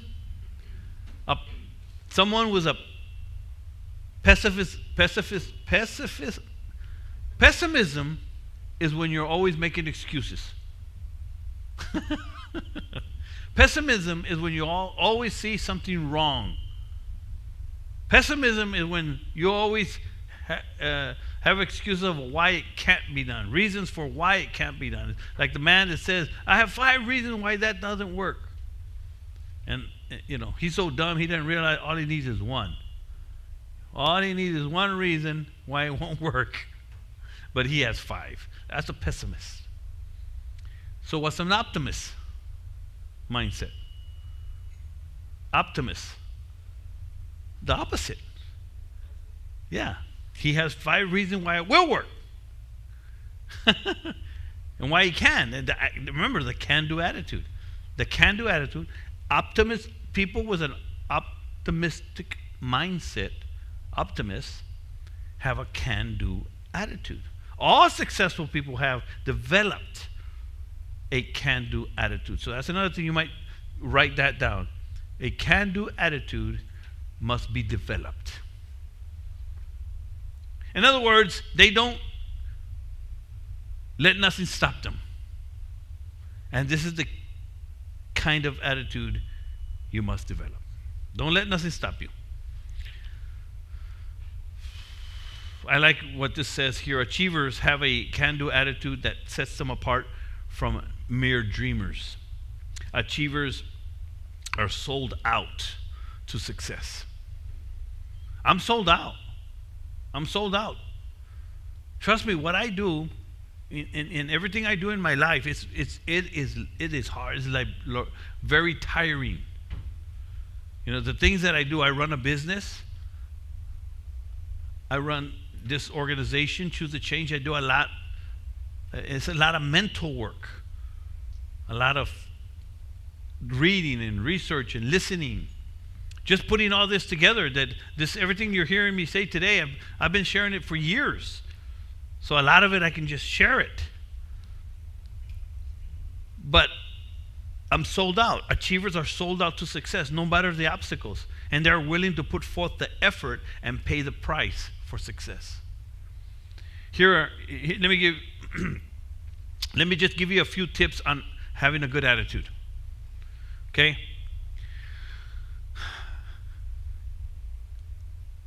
Disown your helplessness.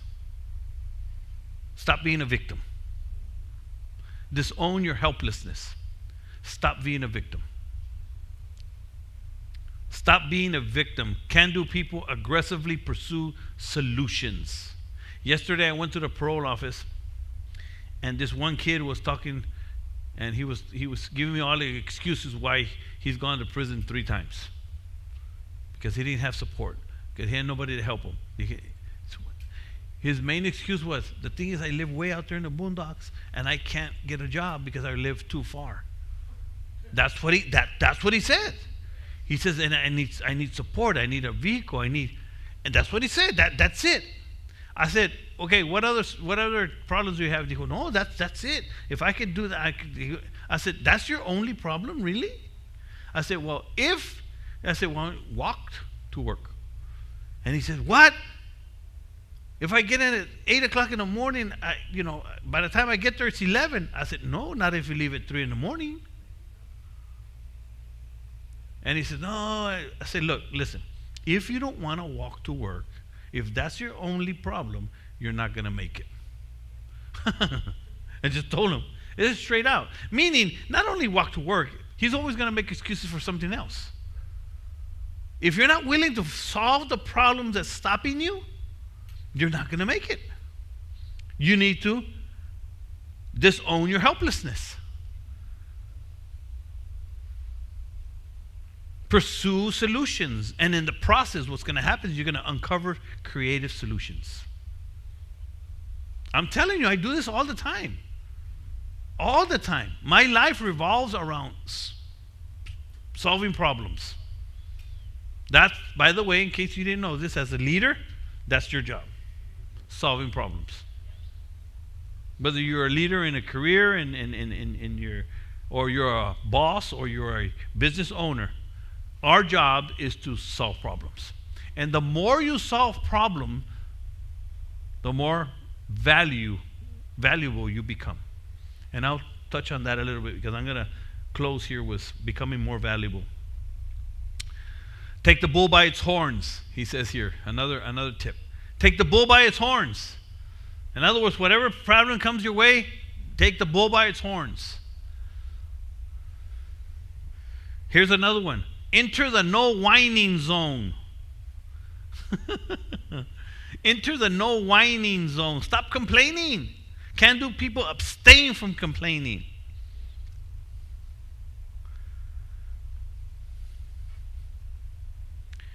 Walk the second mile with someone.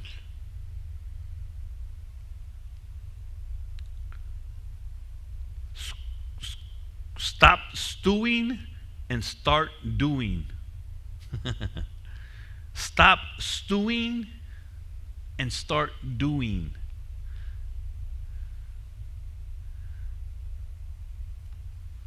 Follow through. So that's just a few things about attitude. And there's so much to learn. Remember, I'm just giving you a framework here. Attitude, which produces habits. Let's talk a little bit about habits. Does anybody have any questions or comments about attitude? Let's talk a little bit about habits, and then so that we can start winding this down. Because I want to give you some illustrations that really, really help you. We all know that good and bad habits, right? What's a good habit? What's a bad habit? What's a bad habit? Smoking, drinking, cussing. Nowadays, people, that's like normal lingo. That's very normal. Yeah? But I consider it a bad habit. But, you know, that's debatable, but personally I think it's a bad habit. Whatever. Drugs, overeating, that's a bad habit. You know. Drinking a lot of Cokes is a bad habit. That's why I drink Diet Coke. Because I'm trying to get rid of the sugar, but it's still a bad habit. You know, so those are habits, right? So then, what would be good habits? Not doing none of those. It's really simple. You see how simple this is? It's simple stuff. And all I'm giving you is things to work on. But not only not doing all those things are good, but now we need to learn how to develop new habits and better habits. Huh? Being organized is a good habit. I'm working on that. Man, it's so hard. Let's talk about that a little bit. Bad habits could be a procrastinator, right? That's a big problem I have. Maybe not that big, but it's still a problem. You know, overthinking things. I overthink a lot of stuff. But let's talk about habits a little bit. Aristotle said that 95% of everything you do is habitual. I mentioned that earlier, right? Here's 3 things you need to understand about habits. Three things you need to understand about habits. Forming good habits. This is really good. If I were you, I'd write it down. Form good habits and make them your masters. Form good habits and make them your masters. Rather than allowing bad habits to form, and becoming your master. Form good habits and make them your master. There's a motivational speaker called Eric Thomas, and he says, success is in the routine. In other words, success is based on what you do on a daily basis. It's what you do on a daily basis. And what you do on a daily basis is habit. And those routines that you have on a daily basis is what's gonna make you or break you. So that's why this point right here about habits is you form good habits, make them your masters. In other words, do these all the time, rather than allowing bad habits to form and they become your masters. You see the difference, right? The perfect example is drugs and alcohol. They become your masters. You don't think so? I used to say I can drink wherever I want to. Who's ever heard somebody say I can stop whenever I want to? And maybe they could, but they're still there. It's still their master. Second thing you want to know about habits is good habits are hard to form. Good habits are hard to form. But listen to this. But they're easy to live with. Got it? Check this out. Bad habits are easy to form, but they're hard to live with. Especially the consequences, right? The results. So you have to understand that about habits. And here's the third thing about habits that you need to understand. All habits are learned. All habits are learned. They're learned through routine. Remember the subconscious? They're learned through routine and repetition. All habits are learned through routine and repetition, and they can be unlearned and changed. You actually don't change a bad habit. You actually replace it with a good habit. That's what I was talking about when in the rut, you replace good things. So how do you develop good habits? The same way you develop the bad one. By repetition. So who's ever been in the AA program of recovery? Who's ever heard the term, just keep coming back? Just keep coming back. In the AA program of recovery, this term is, anybody that's been there for a while, they'll know that this is what they always say there. Just keep coming back. Well, I relapsed. Just keep coming back. Well, the thing is, just keep coming back. The reason they want you to keep coming back is because this is the only way that you're going to develop a different lifestyle. Just keep coming back. What do we tell people at church? Just keep coming back. Just keep coming. I tell people all the time, just keep coming. Why? Because the only way you're going to learn new things is by coming. The only way you would have not learned anything that I'm learning today if you wouldn't have come today. And it would have taken you years to learn every little thing. Because even if you take away 2 or 3 things from today's seminar, this stuff isn't just given to you. You don't just learn this. You have to seek it out. And I'm telling you, it's going to help you. It's going to change your life. Have you learned? Tell me the truth. Who's learned at least something so far that's going to help you? I mean, it's huge. And I'm not saying that to pat myself on the back, but because it was so revolutionary to me that it just changed my life. And when you put that against where I come from, it's so easy to see. I didn't know none of this. Repetition. Although, now that I see it, now that I understand it, okay, now I know that it's because I kept on doing the same thing over and over and over and expecting different results. Who's ever heard that one?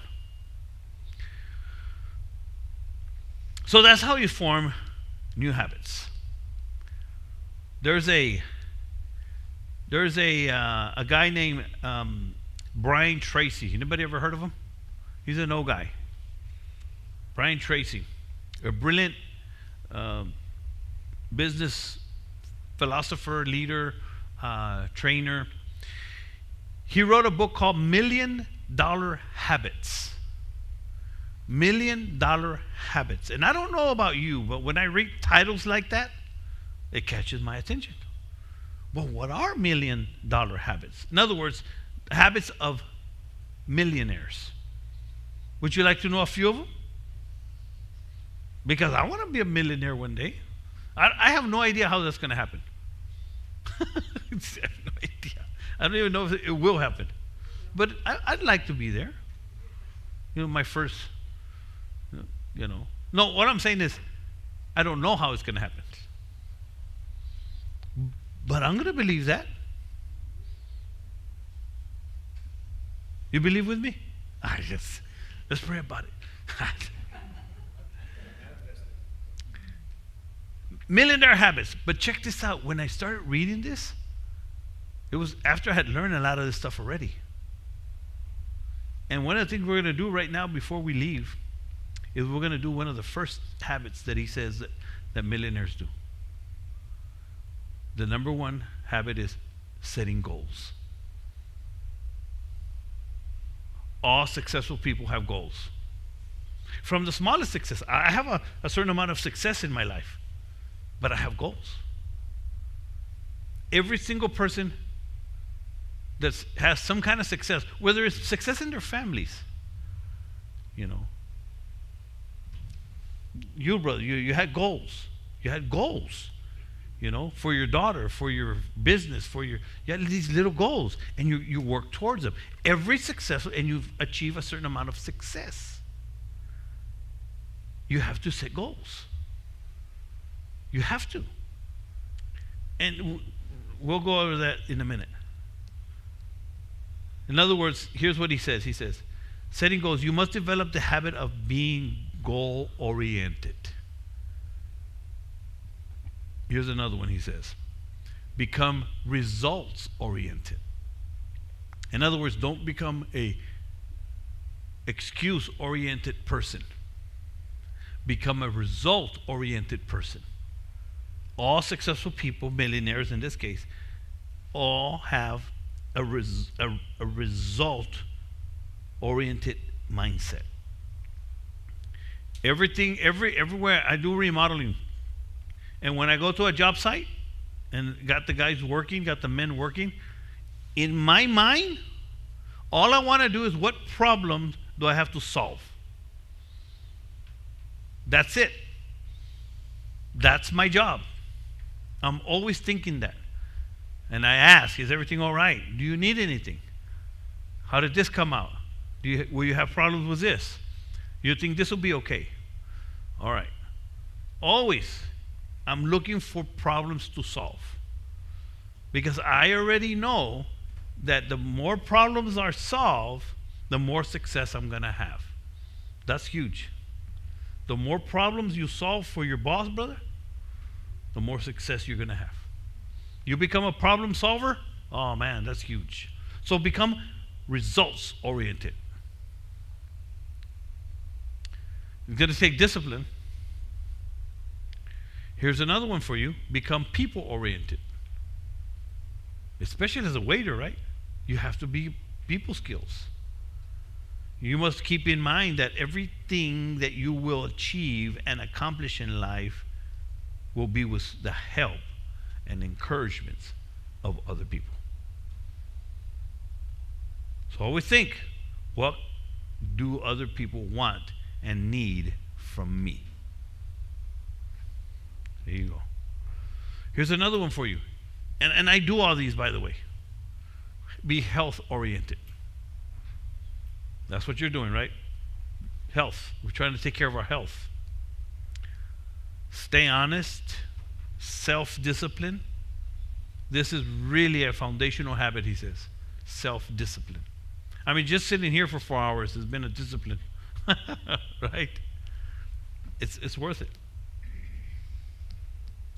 All right. So we're learning. So why are habits so important? An attitude. What kind of lifestyle would you want?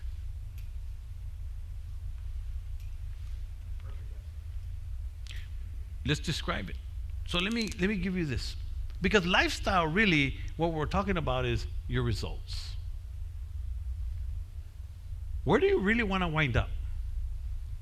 Because everything we've learned so far is really something that happens automatically. You don't even realize it. But if you understand that this process is really like a circular, it's not steps. You're always going to be refining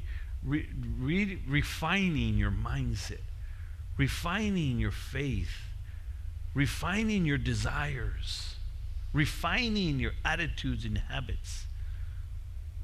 Always. There's always going to be systems and processes and that you have to change or put in place. Thoughts and ideas, This is why being involved is so important. The things I gave you, the 5 things, all those things come into play. But lifestyle, how your attitude and your habits and how you live, it's huge. Your lifestyle, maybe some people want to have a lifestyle of luxury, right? Then there's some things you're going to have to change. But your lifestyle leads to your results in life. And as I get older, a few years ago, I started learning and appreciating the things that I now want in life. When I was in my 20s and 30s, success meant having money and cars and houses and women, and that was success to me. That's what I thought success was. And because I thought, remember, that's what success was, I never thought I would achieve it. Because I thought that having money and houses, if I didn't have all that, then I wouldn't be successful. But that's not my success anymore. Now, would I like to have money and houses and cars? Yes. That's a success for somebody? Yes. But that's not my success. Now, in other words, I'm already successful. I'm pursuing other things. I'm pursuing to make more money. I'm pursuing another house. Or should I say I'm working towards that? But y'all get let me tell you what success is to me right now. And I'm going to offer it to you. Because especially all of you here are probably younger than I am, except what I'm not going to say.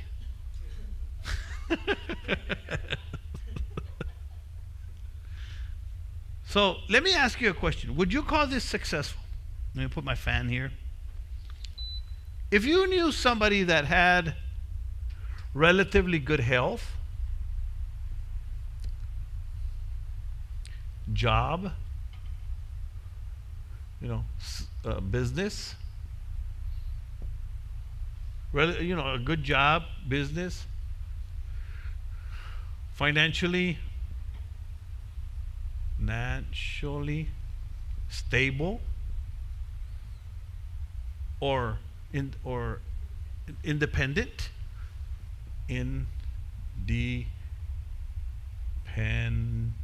I have no idea how to spell it, but there you go.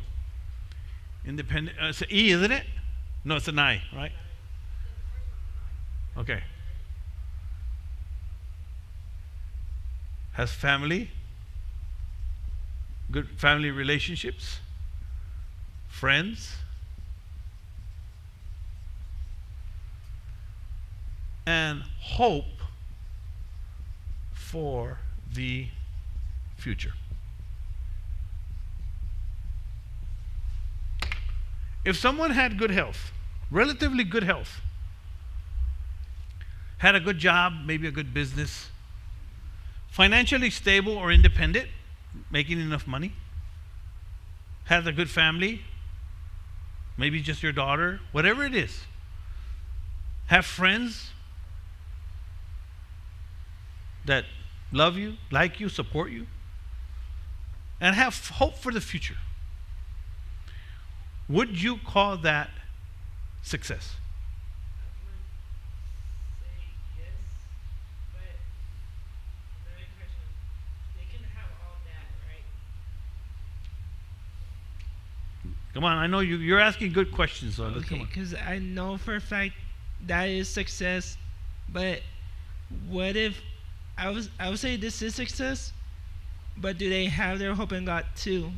Mhm. Because it doesn't matter if they have all that, but what matters the most is do they have their faith in God? Because if they do, then it's success. But if it's not considered success because they're missing the big thing, which is having their faith in God. So I'm Mhm. not. So that's what I'm saying. Like, it can be in both. It can be success, and then if they don't have, if they're relying on all that, but they don't have their hope in God, then it's failure, honestly. Okay, but that's what you believe, and that's what I believe. Okay, but that's where this one comes in. If someone had relatively good health, a good business or a good job career, financial stable, or independent, family, friends, and hope for the future, to me, that is having Jesus Christ in my life and hope.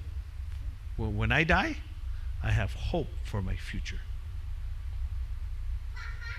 That's where that comes in. So I actually talk about it when I talk about faith.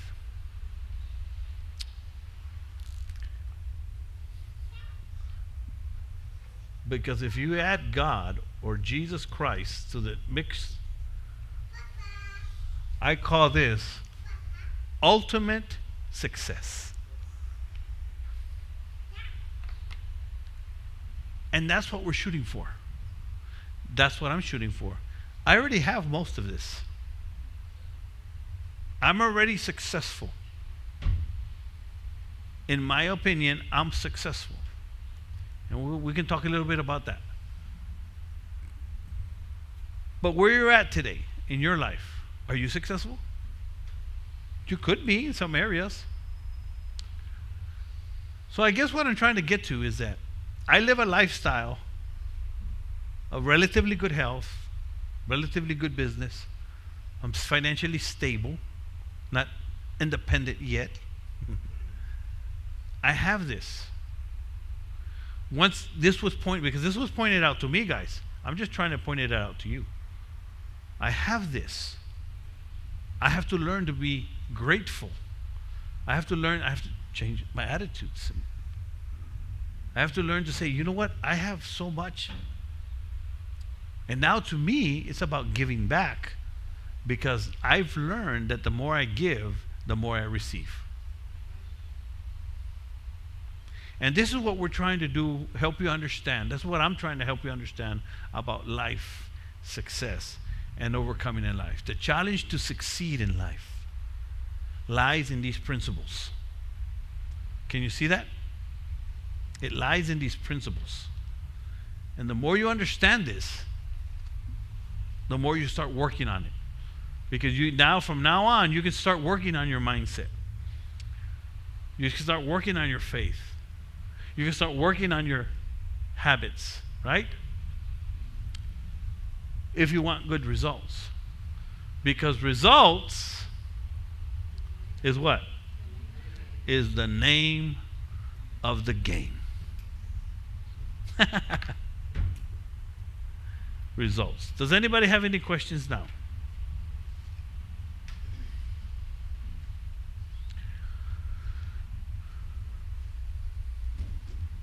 Yeah, go ahead. So, to know all this, to learn all this, to come here, do you have to be an ex-con, or can anyone No, pick it up? no. I do this, and I work with a lot of ex-cons. This is what my ministry is. This is what Choose to Change is all about. Working with people in recovery, people with a criminal history, people kind of out of prison, parole. This class, this seminar was specifically for them. And everybody that signed up didn't come. But you came. And this is what I'm doing it for.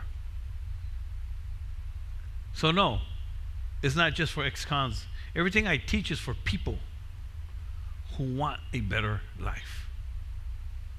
Would you agree that this works? This is it. This is it. And there's more. I'm just giving you a framework. So I want to close with what kind of results do you want? I have a little sheet here. Where are the goal sheets? And I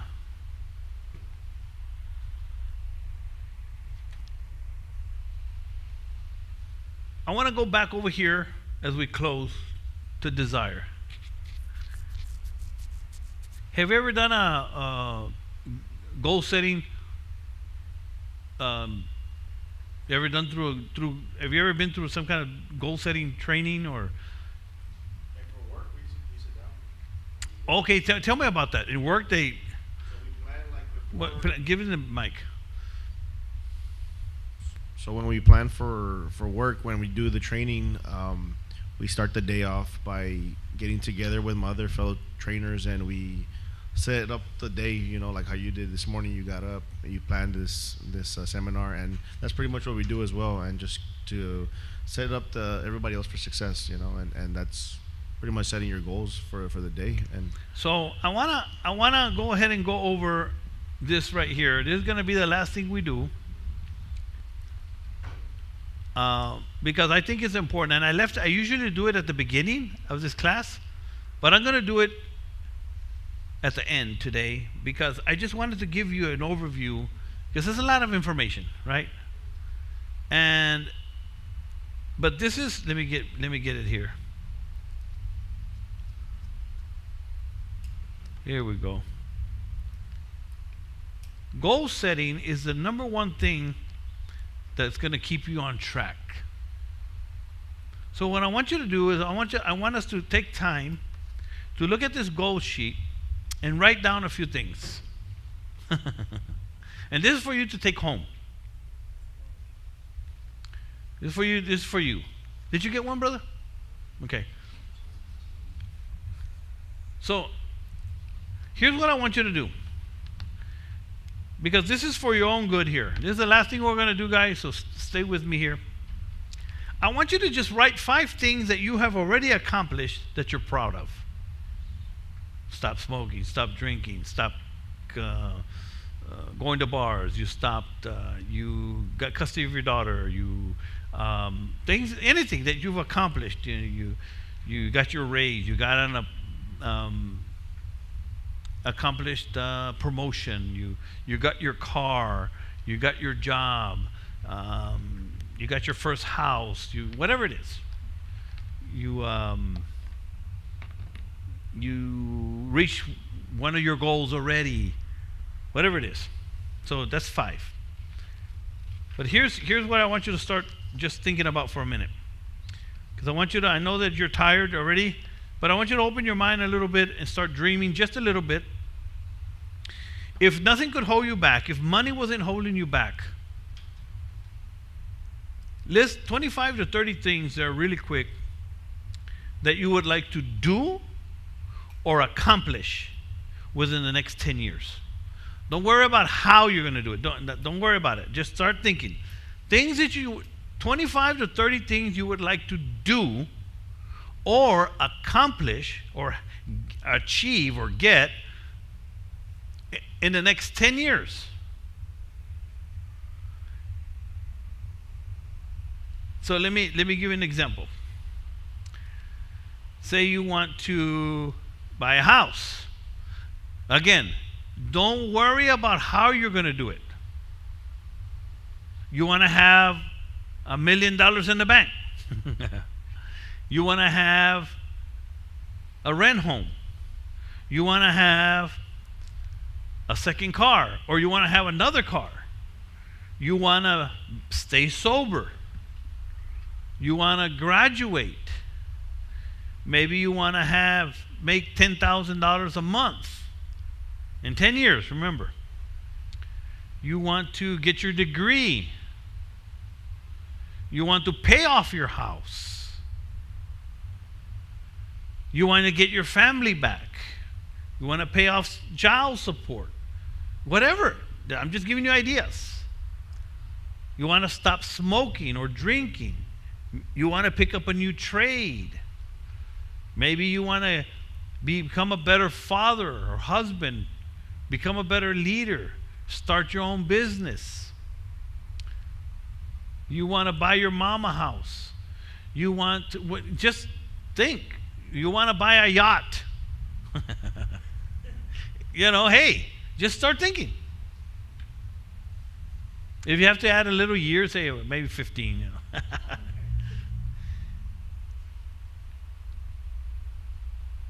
You want to get off parole, probation. You want to beat this case. Just write them down. You want to lose weight. Stop eating so much sugar. Who has at least 20? Chavarría, no tienes. Ya te hice pensar mucho, Chavarría.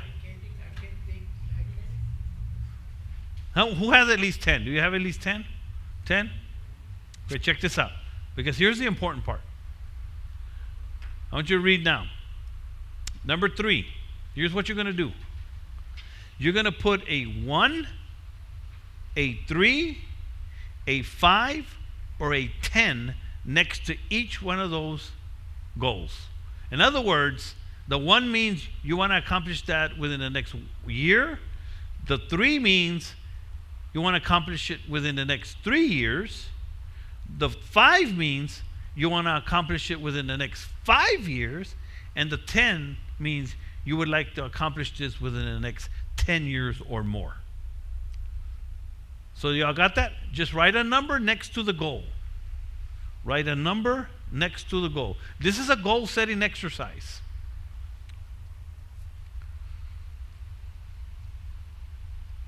Put a 1, a 3, a 5, or a 10 next to each goal, depending on whether you wanted to accomplish it in a year, in 3 years, in 5 years, or in 10 years.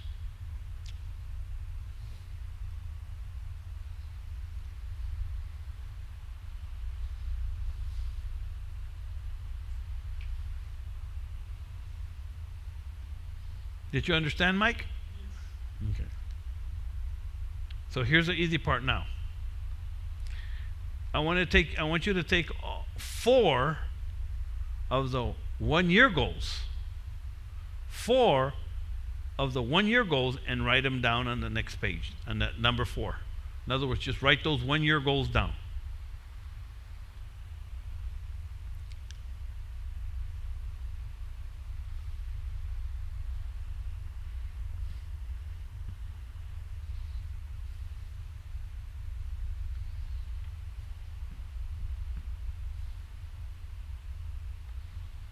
If you're watching us online, you could have done this as well.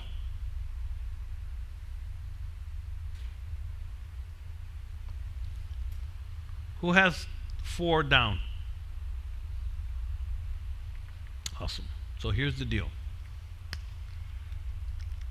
What this does is gives you focus, right? Helps you prioritize. Helps you think. Because what you have to start asking yourself now is, well, how am I going to accomplish these things? So this is what goals is. It gives you a direction. It gives you a drive. It starts developing your why, your purpose, your reason, right? And for a lot of us, when you start doing stuff like this, Mike, you start setting goals. It starts changing you. It gives you a different perspective. It helps you focus your energies towards something, that you're trying to achieve.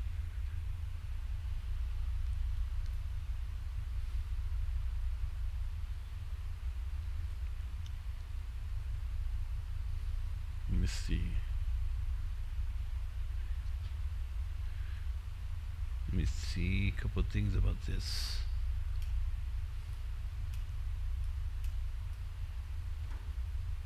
Gives you goals is what will keep you moving forward. Goals will keep you focused, and goals is what will keep you going. But there's another thing I was going to share with you here that here it is. So, had you ever done something like this, Mike? Welcome to the goal setting. So I have a calendar. Every day, every night, I look at my calendar, and if I don't write it down, more than likely I won't do it. I look at my calendar, and I already know what I'm going to do in the morning. I already know because I wrote it down. And usually, in the morning, before the end of by noon, I already wrote 4 or 5 more things that I forgot. So I write them down. Or I'm writing them down the next day. But I literally have a calendar, one of those folders, because that's how I keep track of everything I do.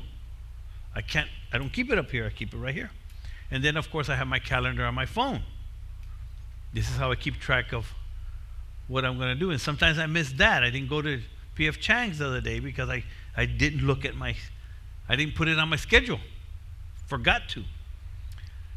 Now, on that calendar, on the back of that calendar, I have my goals. So when I come to prayer, when I sit down, I open up my goals and I look at them. And I see what I want to do. Nowadays, what I do is I have goals in quarters, years.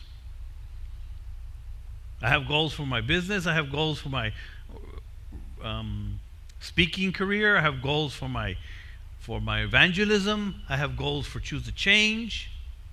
I have a lot of things I have goals for. So I put them in categories or in sections of quarters. Like I have right now, I'm going on to September, October, and November. What I'm going to do in other words, I do 90-day increments because that's how I accomplish things. Now, I'm trying to be more sophisticated with my goal setting. But every successful person, if you want to change your life for the better, you have to learn goal setting. So let me share a couple of thoughts about goal setting. What you just did here. Goals are not set in stone. Okay? What might be important to you right now may not be important to you next week or next year or in the next 5 years. It's not that important to me anymore. 25 years ago, I still have my goals from 25 years ago or 20 years ago. I wrote them in prison. And I didn't accomplish half of them. Because one of them was that I'm going to have 20 rental homes. A true story. I don't have one. But I have my house. But I wrote it down. It kept me going. It kept me pushing. But now, 20 rental house, now I realize how hard it is. They're not that important to me anymore. I don't want to waste my time with that anymore. You see what I'm saying? So goals are not set in stone. How old are you, Mike? 26. Okay, your 26-year-old goals is very different than my 59-year-old goals. Because 10 years for me is very different than 10 years for you. Can you see that? Can y'all see that? You see how powerful this stuff can be if you start thinking? Now, let me give you the flip side to that. The reason I use a 10-year span is because I remember reading a book in prison. And I read this book that just started me on this goal-setting journey. This goal-setting, because he said something, he said, 10 years, a decade is huge. And he said, when I was, I think he said 25, or I was 20 years old, and I was living in a one-bedroom apartment, with a little bitty, just had no money, broken car, had nothing.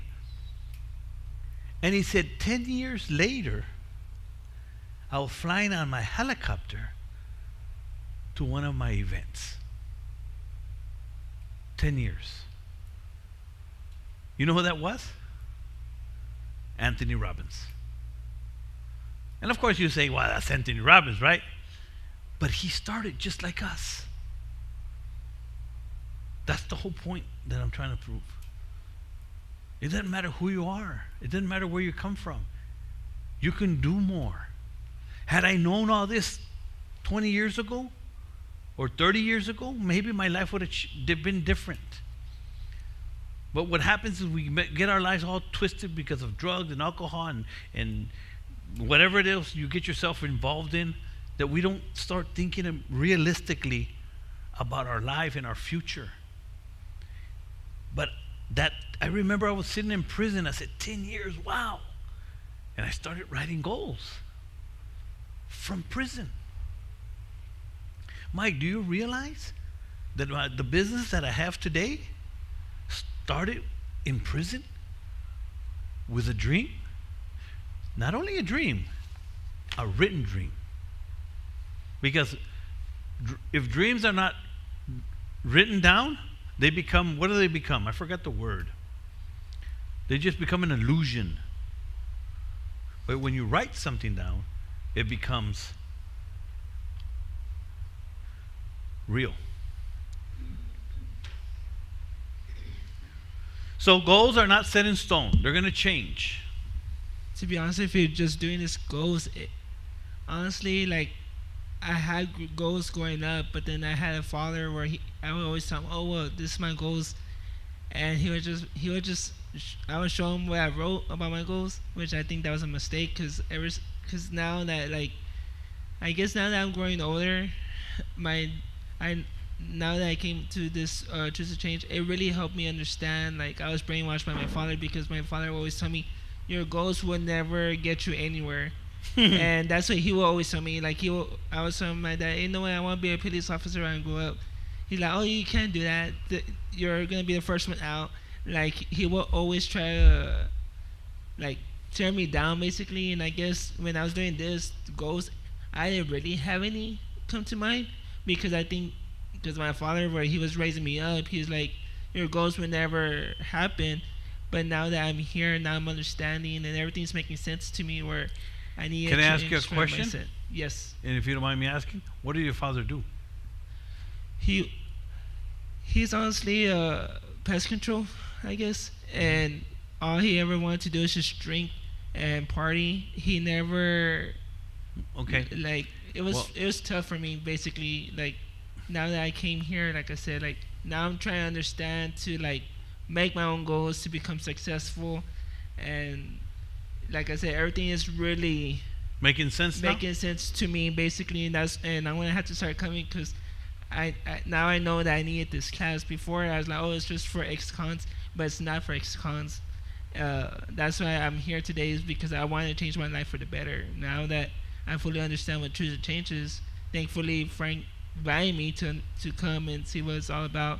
Now I end up coming because it's gonna help me advance, and it's just I need to change my mindset. I need to Your have more belief faith in system. God. Yes. Because you're a perfect example of someone that was told it can't be done.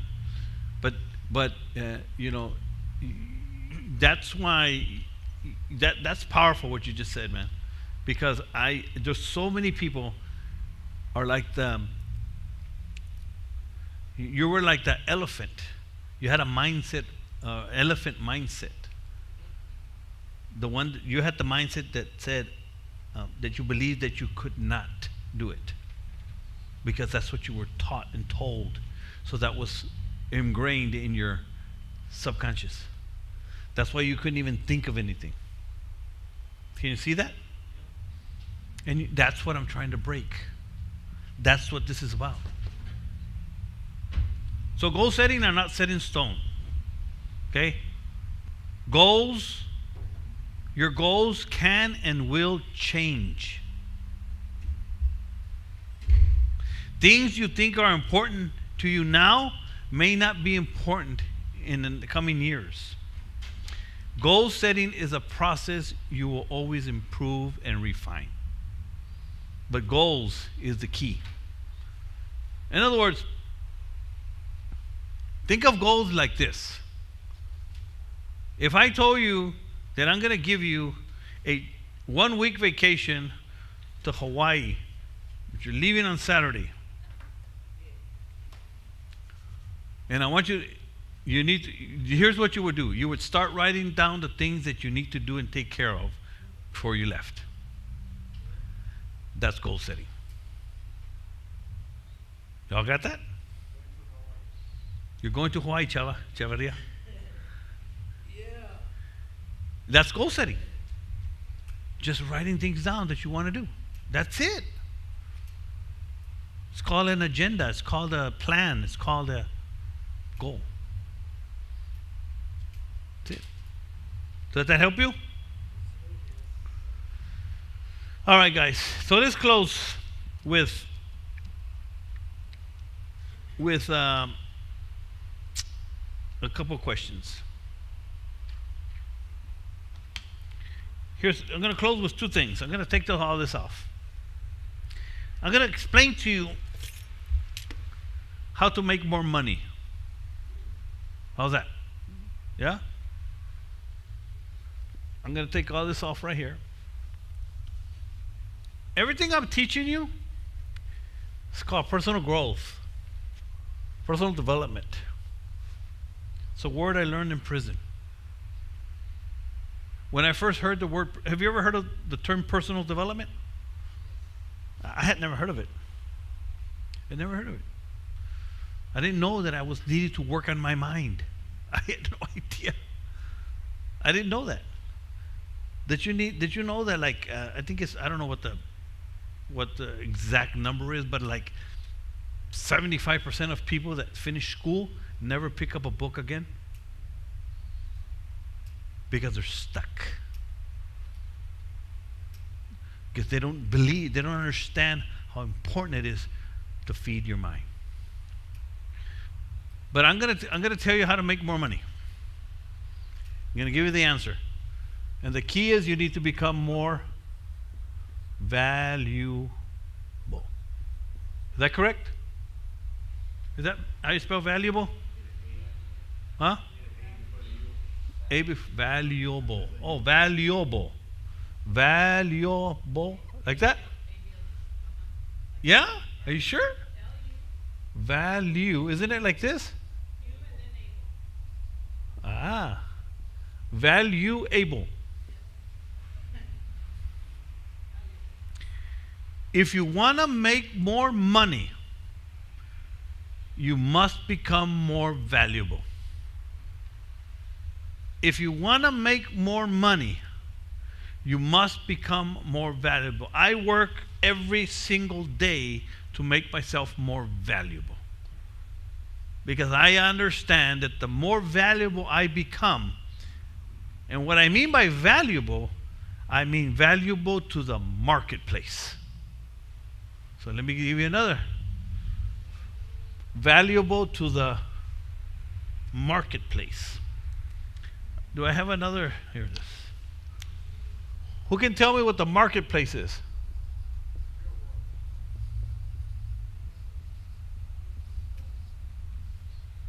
The marketplace. What's the marketplace? Your job, your work. The marketplace. Where you work. Anywhere where money, employees, is exchanged money, that's the marketplace. Right? The marketplace. Your employment, that's the marketplace. The shopping centers, the malls, commerce, business, that's the marketplace. You where you work, that's the marketplace. We call it the marketplace. That's where the economy revolves. Money just goes around, right? It just goes around. Your job is how to figure out how to get some of it. And the way you get some of it is by becoming more valuable. How do you take the money in your boss's pocket or your company's pocket and put it into your pocket? You can steal it from him, right? You can try to beg for it.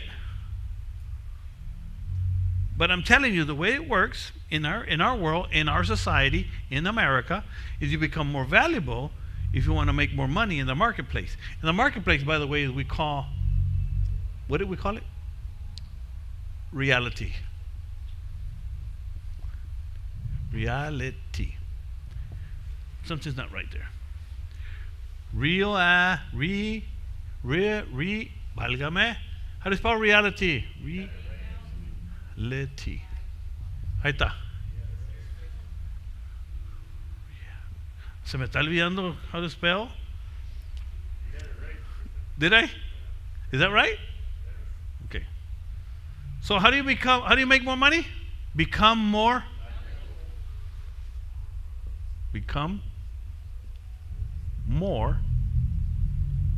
valuable. Where? To the marketplace. So, according to Jim Rome, America is like a ladder. This is according to Jim Rome. We start down here at $10 an hour, más o menos, right? And then we up here in the millions, right?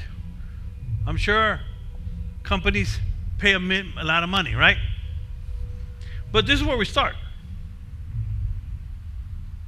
So if you want to jump from $10 to $15, what do you have to do?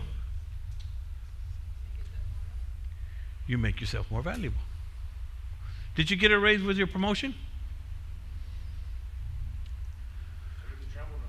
You get to travel now. See?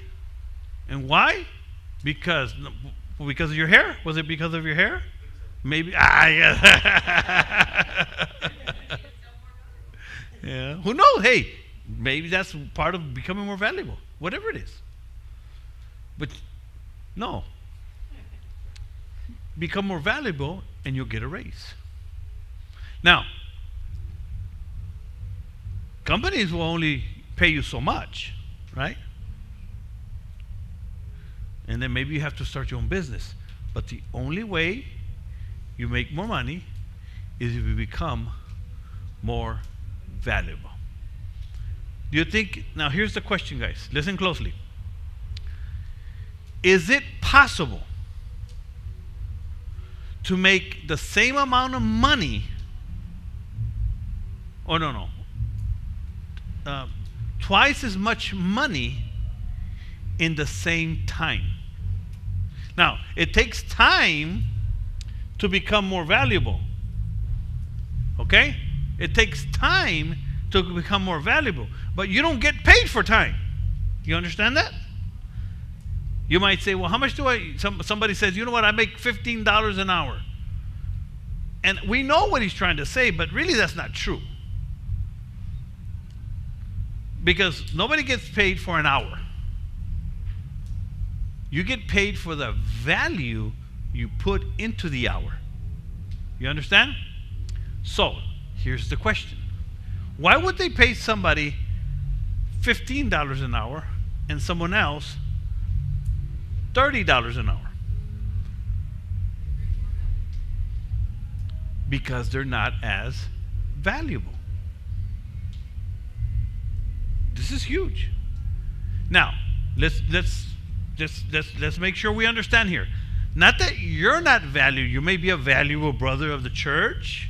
You're a valuable brother to your family, to your friends. You're a valuable member of society. You're a valuable member of the family of God. You understand that?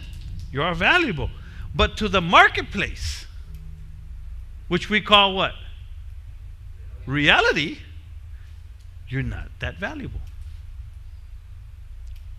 Everything I've been teaching you here is learning to become more valuable. You can become valuable to your friends, to your family. When you become successful in a certain area, you know, somebody looks at you, you just become more valuable to the marketplace.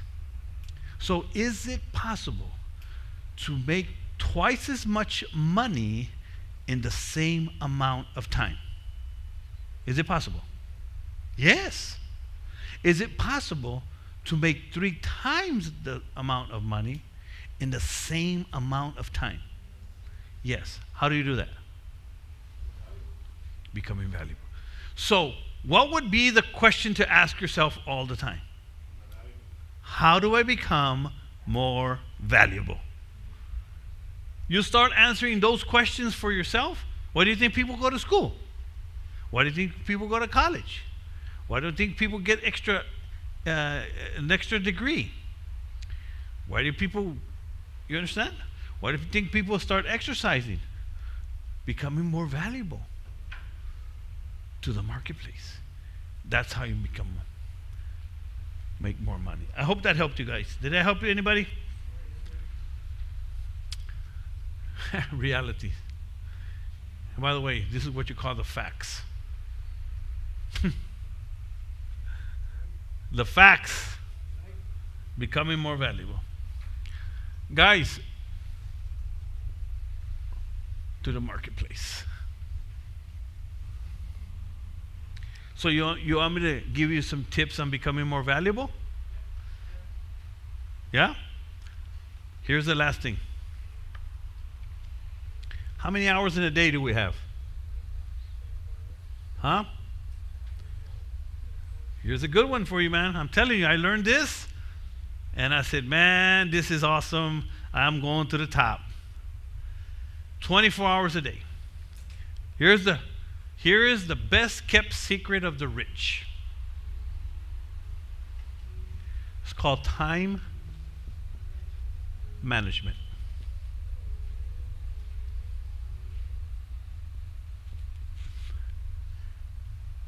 Now, I'm not talking about nobody. You can't manage time. Time just keeps moving, and it's going to leave you behind if you don't do something about it. But it's what you do with your time that's important. So here you go. Remember, I'm trying to help you on how to become more valuable. It's going to depend on what you do with your time. So here you go. What do you use the first 8 hours for? Sleep. That's right. What do you do the next hour for? Work. The question is, what do you do with those 8 hours? So here's the deal. Show me what you do with those 8 hours, and I'll show you what you will become. Show me what you do with those 8 hours, and I'll start showing you where you're going. Show me who you hang around with in those 8 hours, and I'll start understanding who you are. Show me what you do with those 8 hours.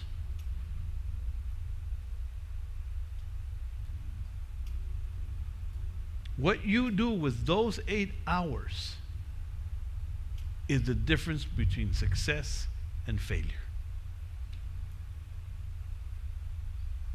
That's it. It's simple as that.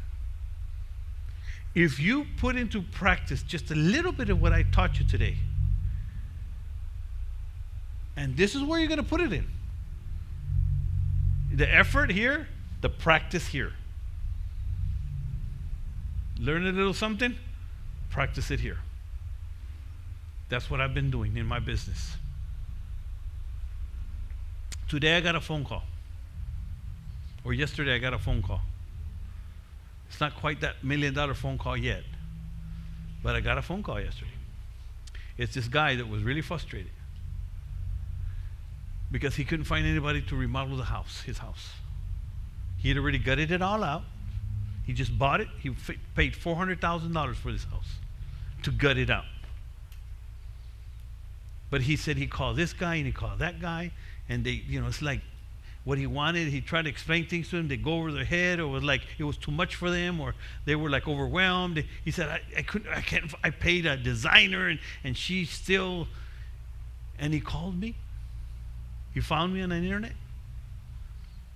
And he told me, I need this, I need this, I need this. I need somebody that can do this, that can see this, that can do this. I just need somebody that has experience, that knows what they're doing, that knows what I'm talking about here, that can change. They want me to, I'm going to change all the electrical, the plumbing, the doors, the walls, the floors, kitchen, bathrooms, everything, because that's what I do. And then I'm just listening to him. And everything he tells me, I'm like, man, I've been doing this for 25 years. Everything he wants. And I said, I can do that. I can help you. And he gave me the job. He says, how much money do you need now?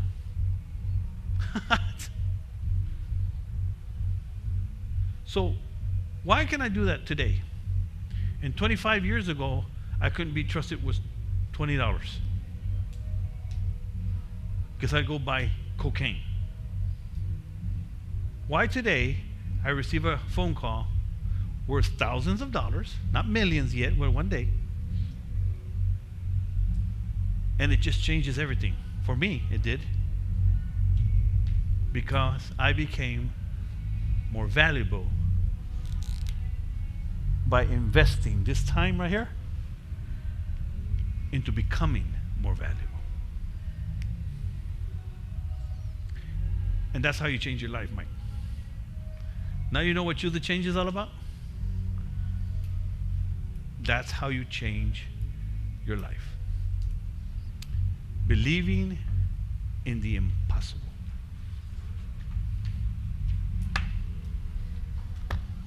So guys, I want to thank you for coming. And does anybody have anything you'd like to share? At least give me one thing that stood out today that you learned today that you think is going to really help you. Just go ahead. I just want to say that as being a leader for a while, I've learned a lot. I've had a lot of great bosses, and I've learned a lot. And one of the things, well, first of all, you always keep learning. You always try to learn, which is the 8 hours that you talk about. Always keep learning. Never stop learning. The second, if you're in a leadership position, lead with a servant's attitude. For me, that's what it is. It gets frustrating sometimes when people don't learn quickly, or when people keep asking the same question over and over again. But be compassionate, and you lead with compassion. And I think those are the keys. You always keep learning. You lead with compassion and example.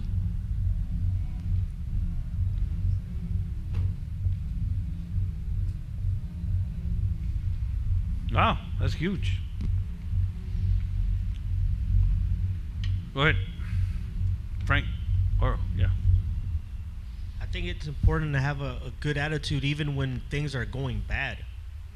Like I went negative $1,000 on the $13,000 project. It was a big learning experience for me as an aspiring contractor. As a home repair contractor going into remodeling, it was a big learning curve, and I learned a lot from it. So instead of whining, moaning, and complaining, I stuck it out. Yeah. For the sake of my company's integrity, because I learned that from you. Yeah. So you've told me, hey, brother, I'm going negative on this project, but CQR means more to me than the money I'm about to lose. Yep.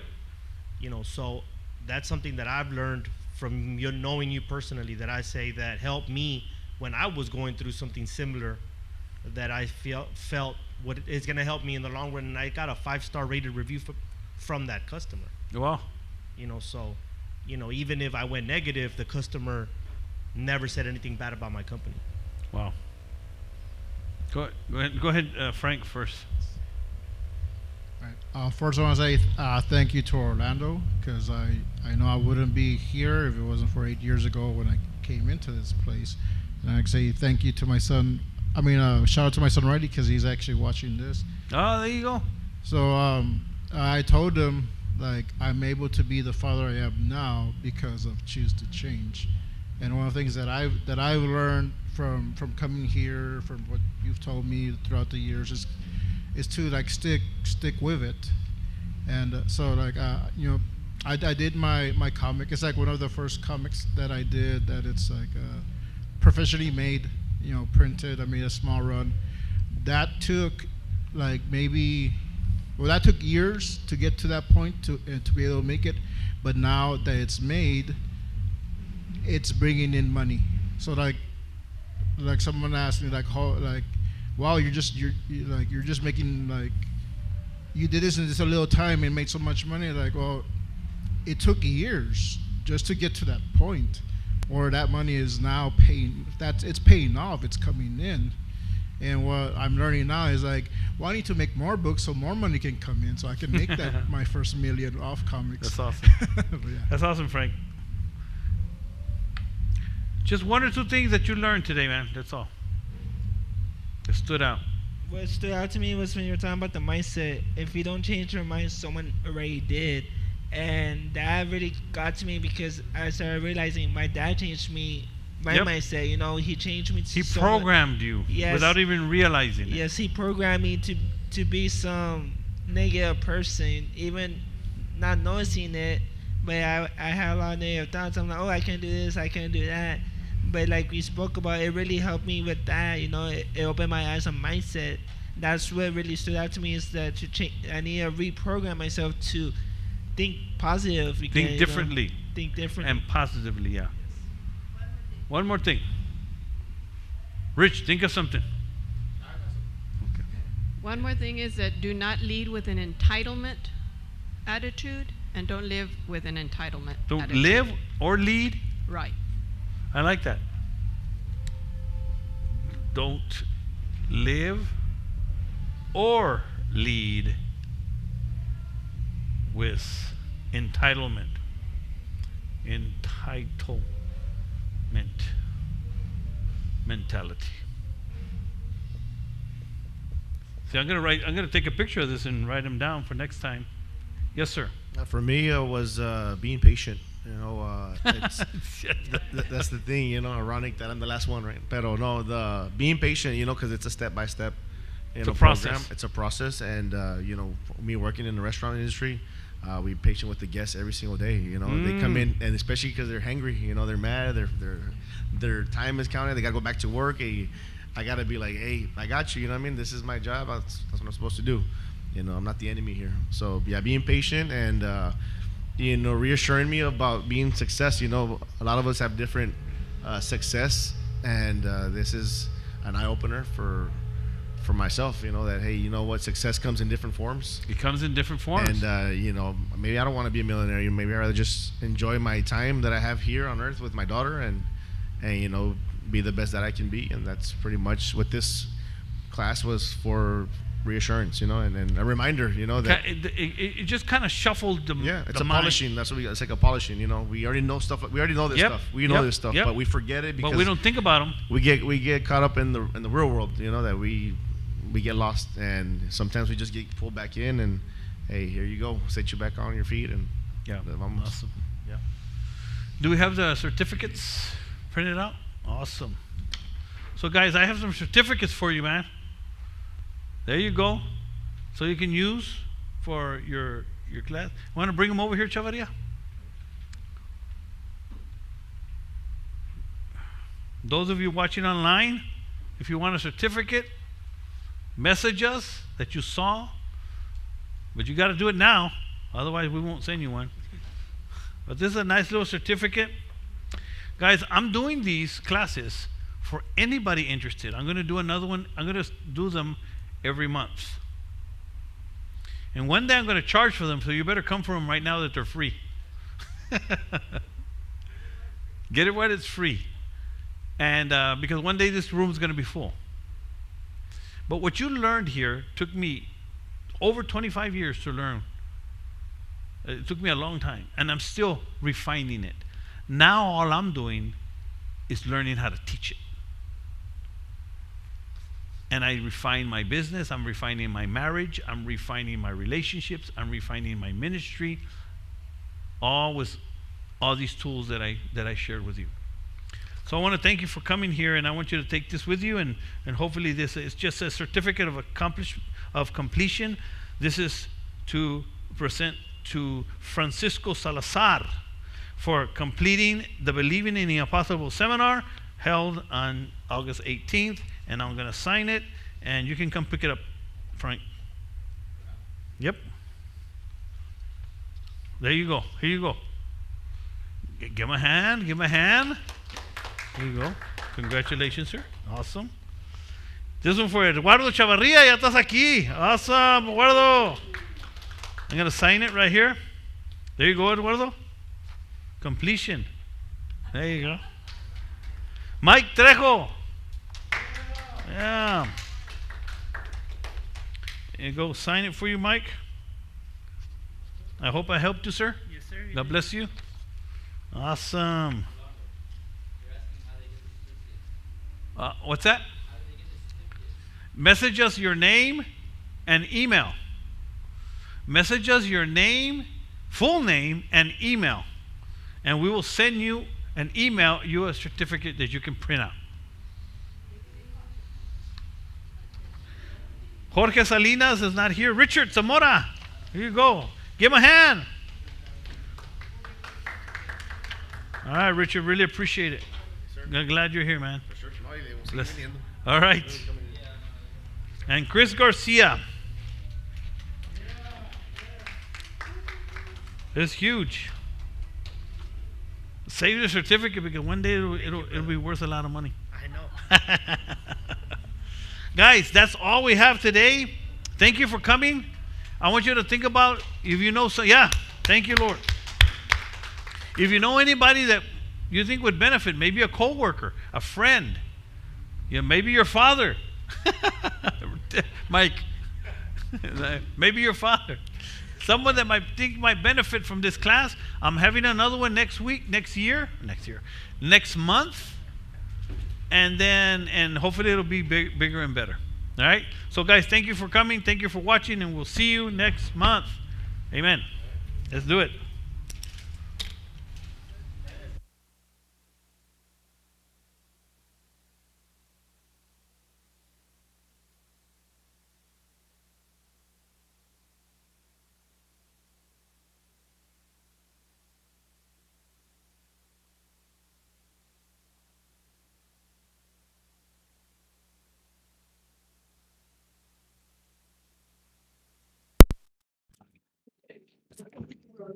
Oh, and I was gonna bring my daughter too, but it sounds like it's a long class. But never had to be there.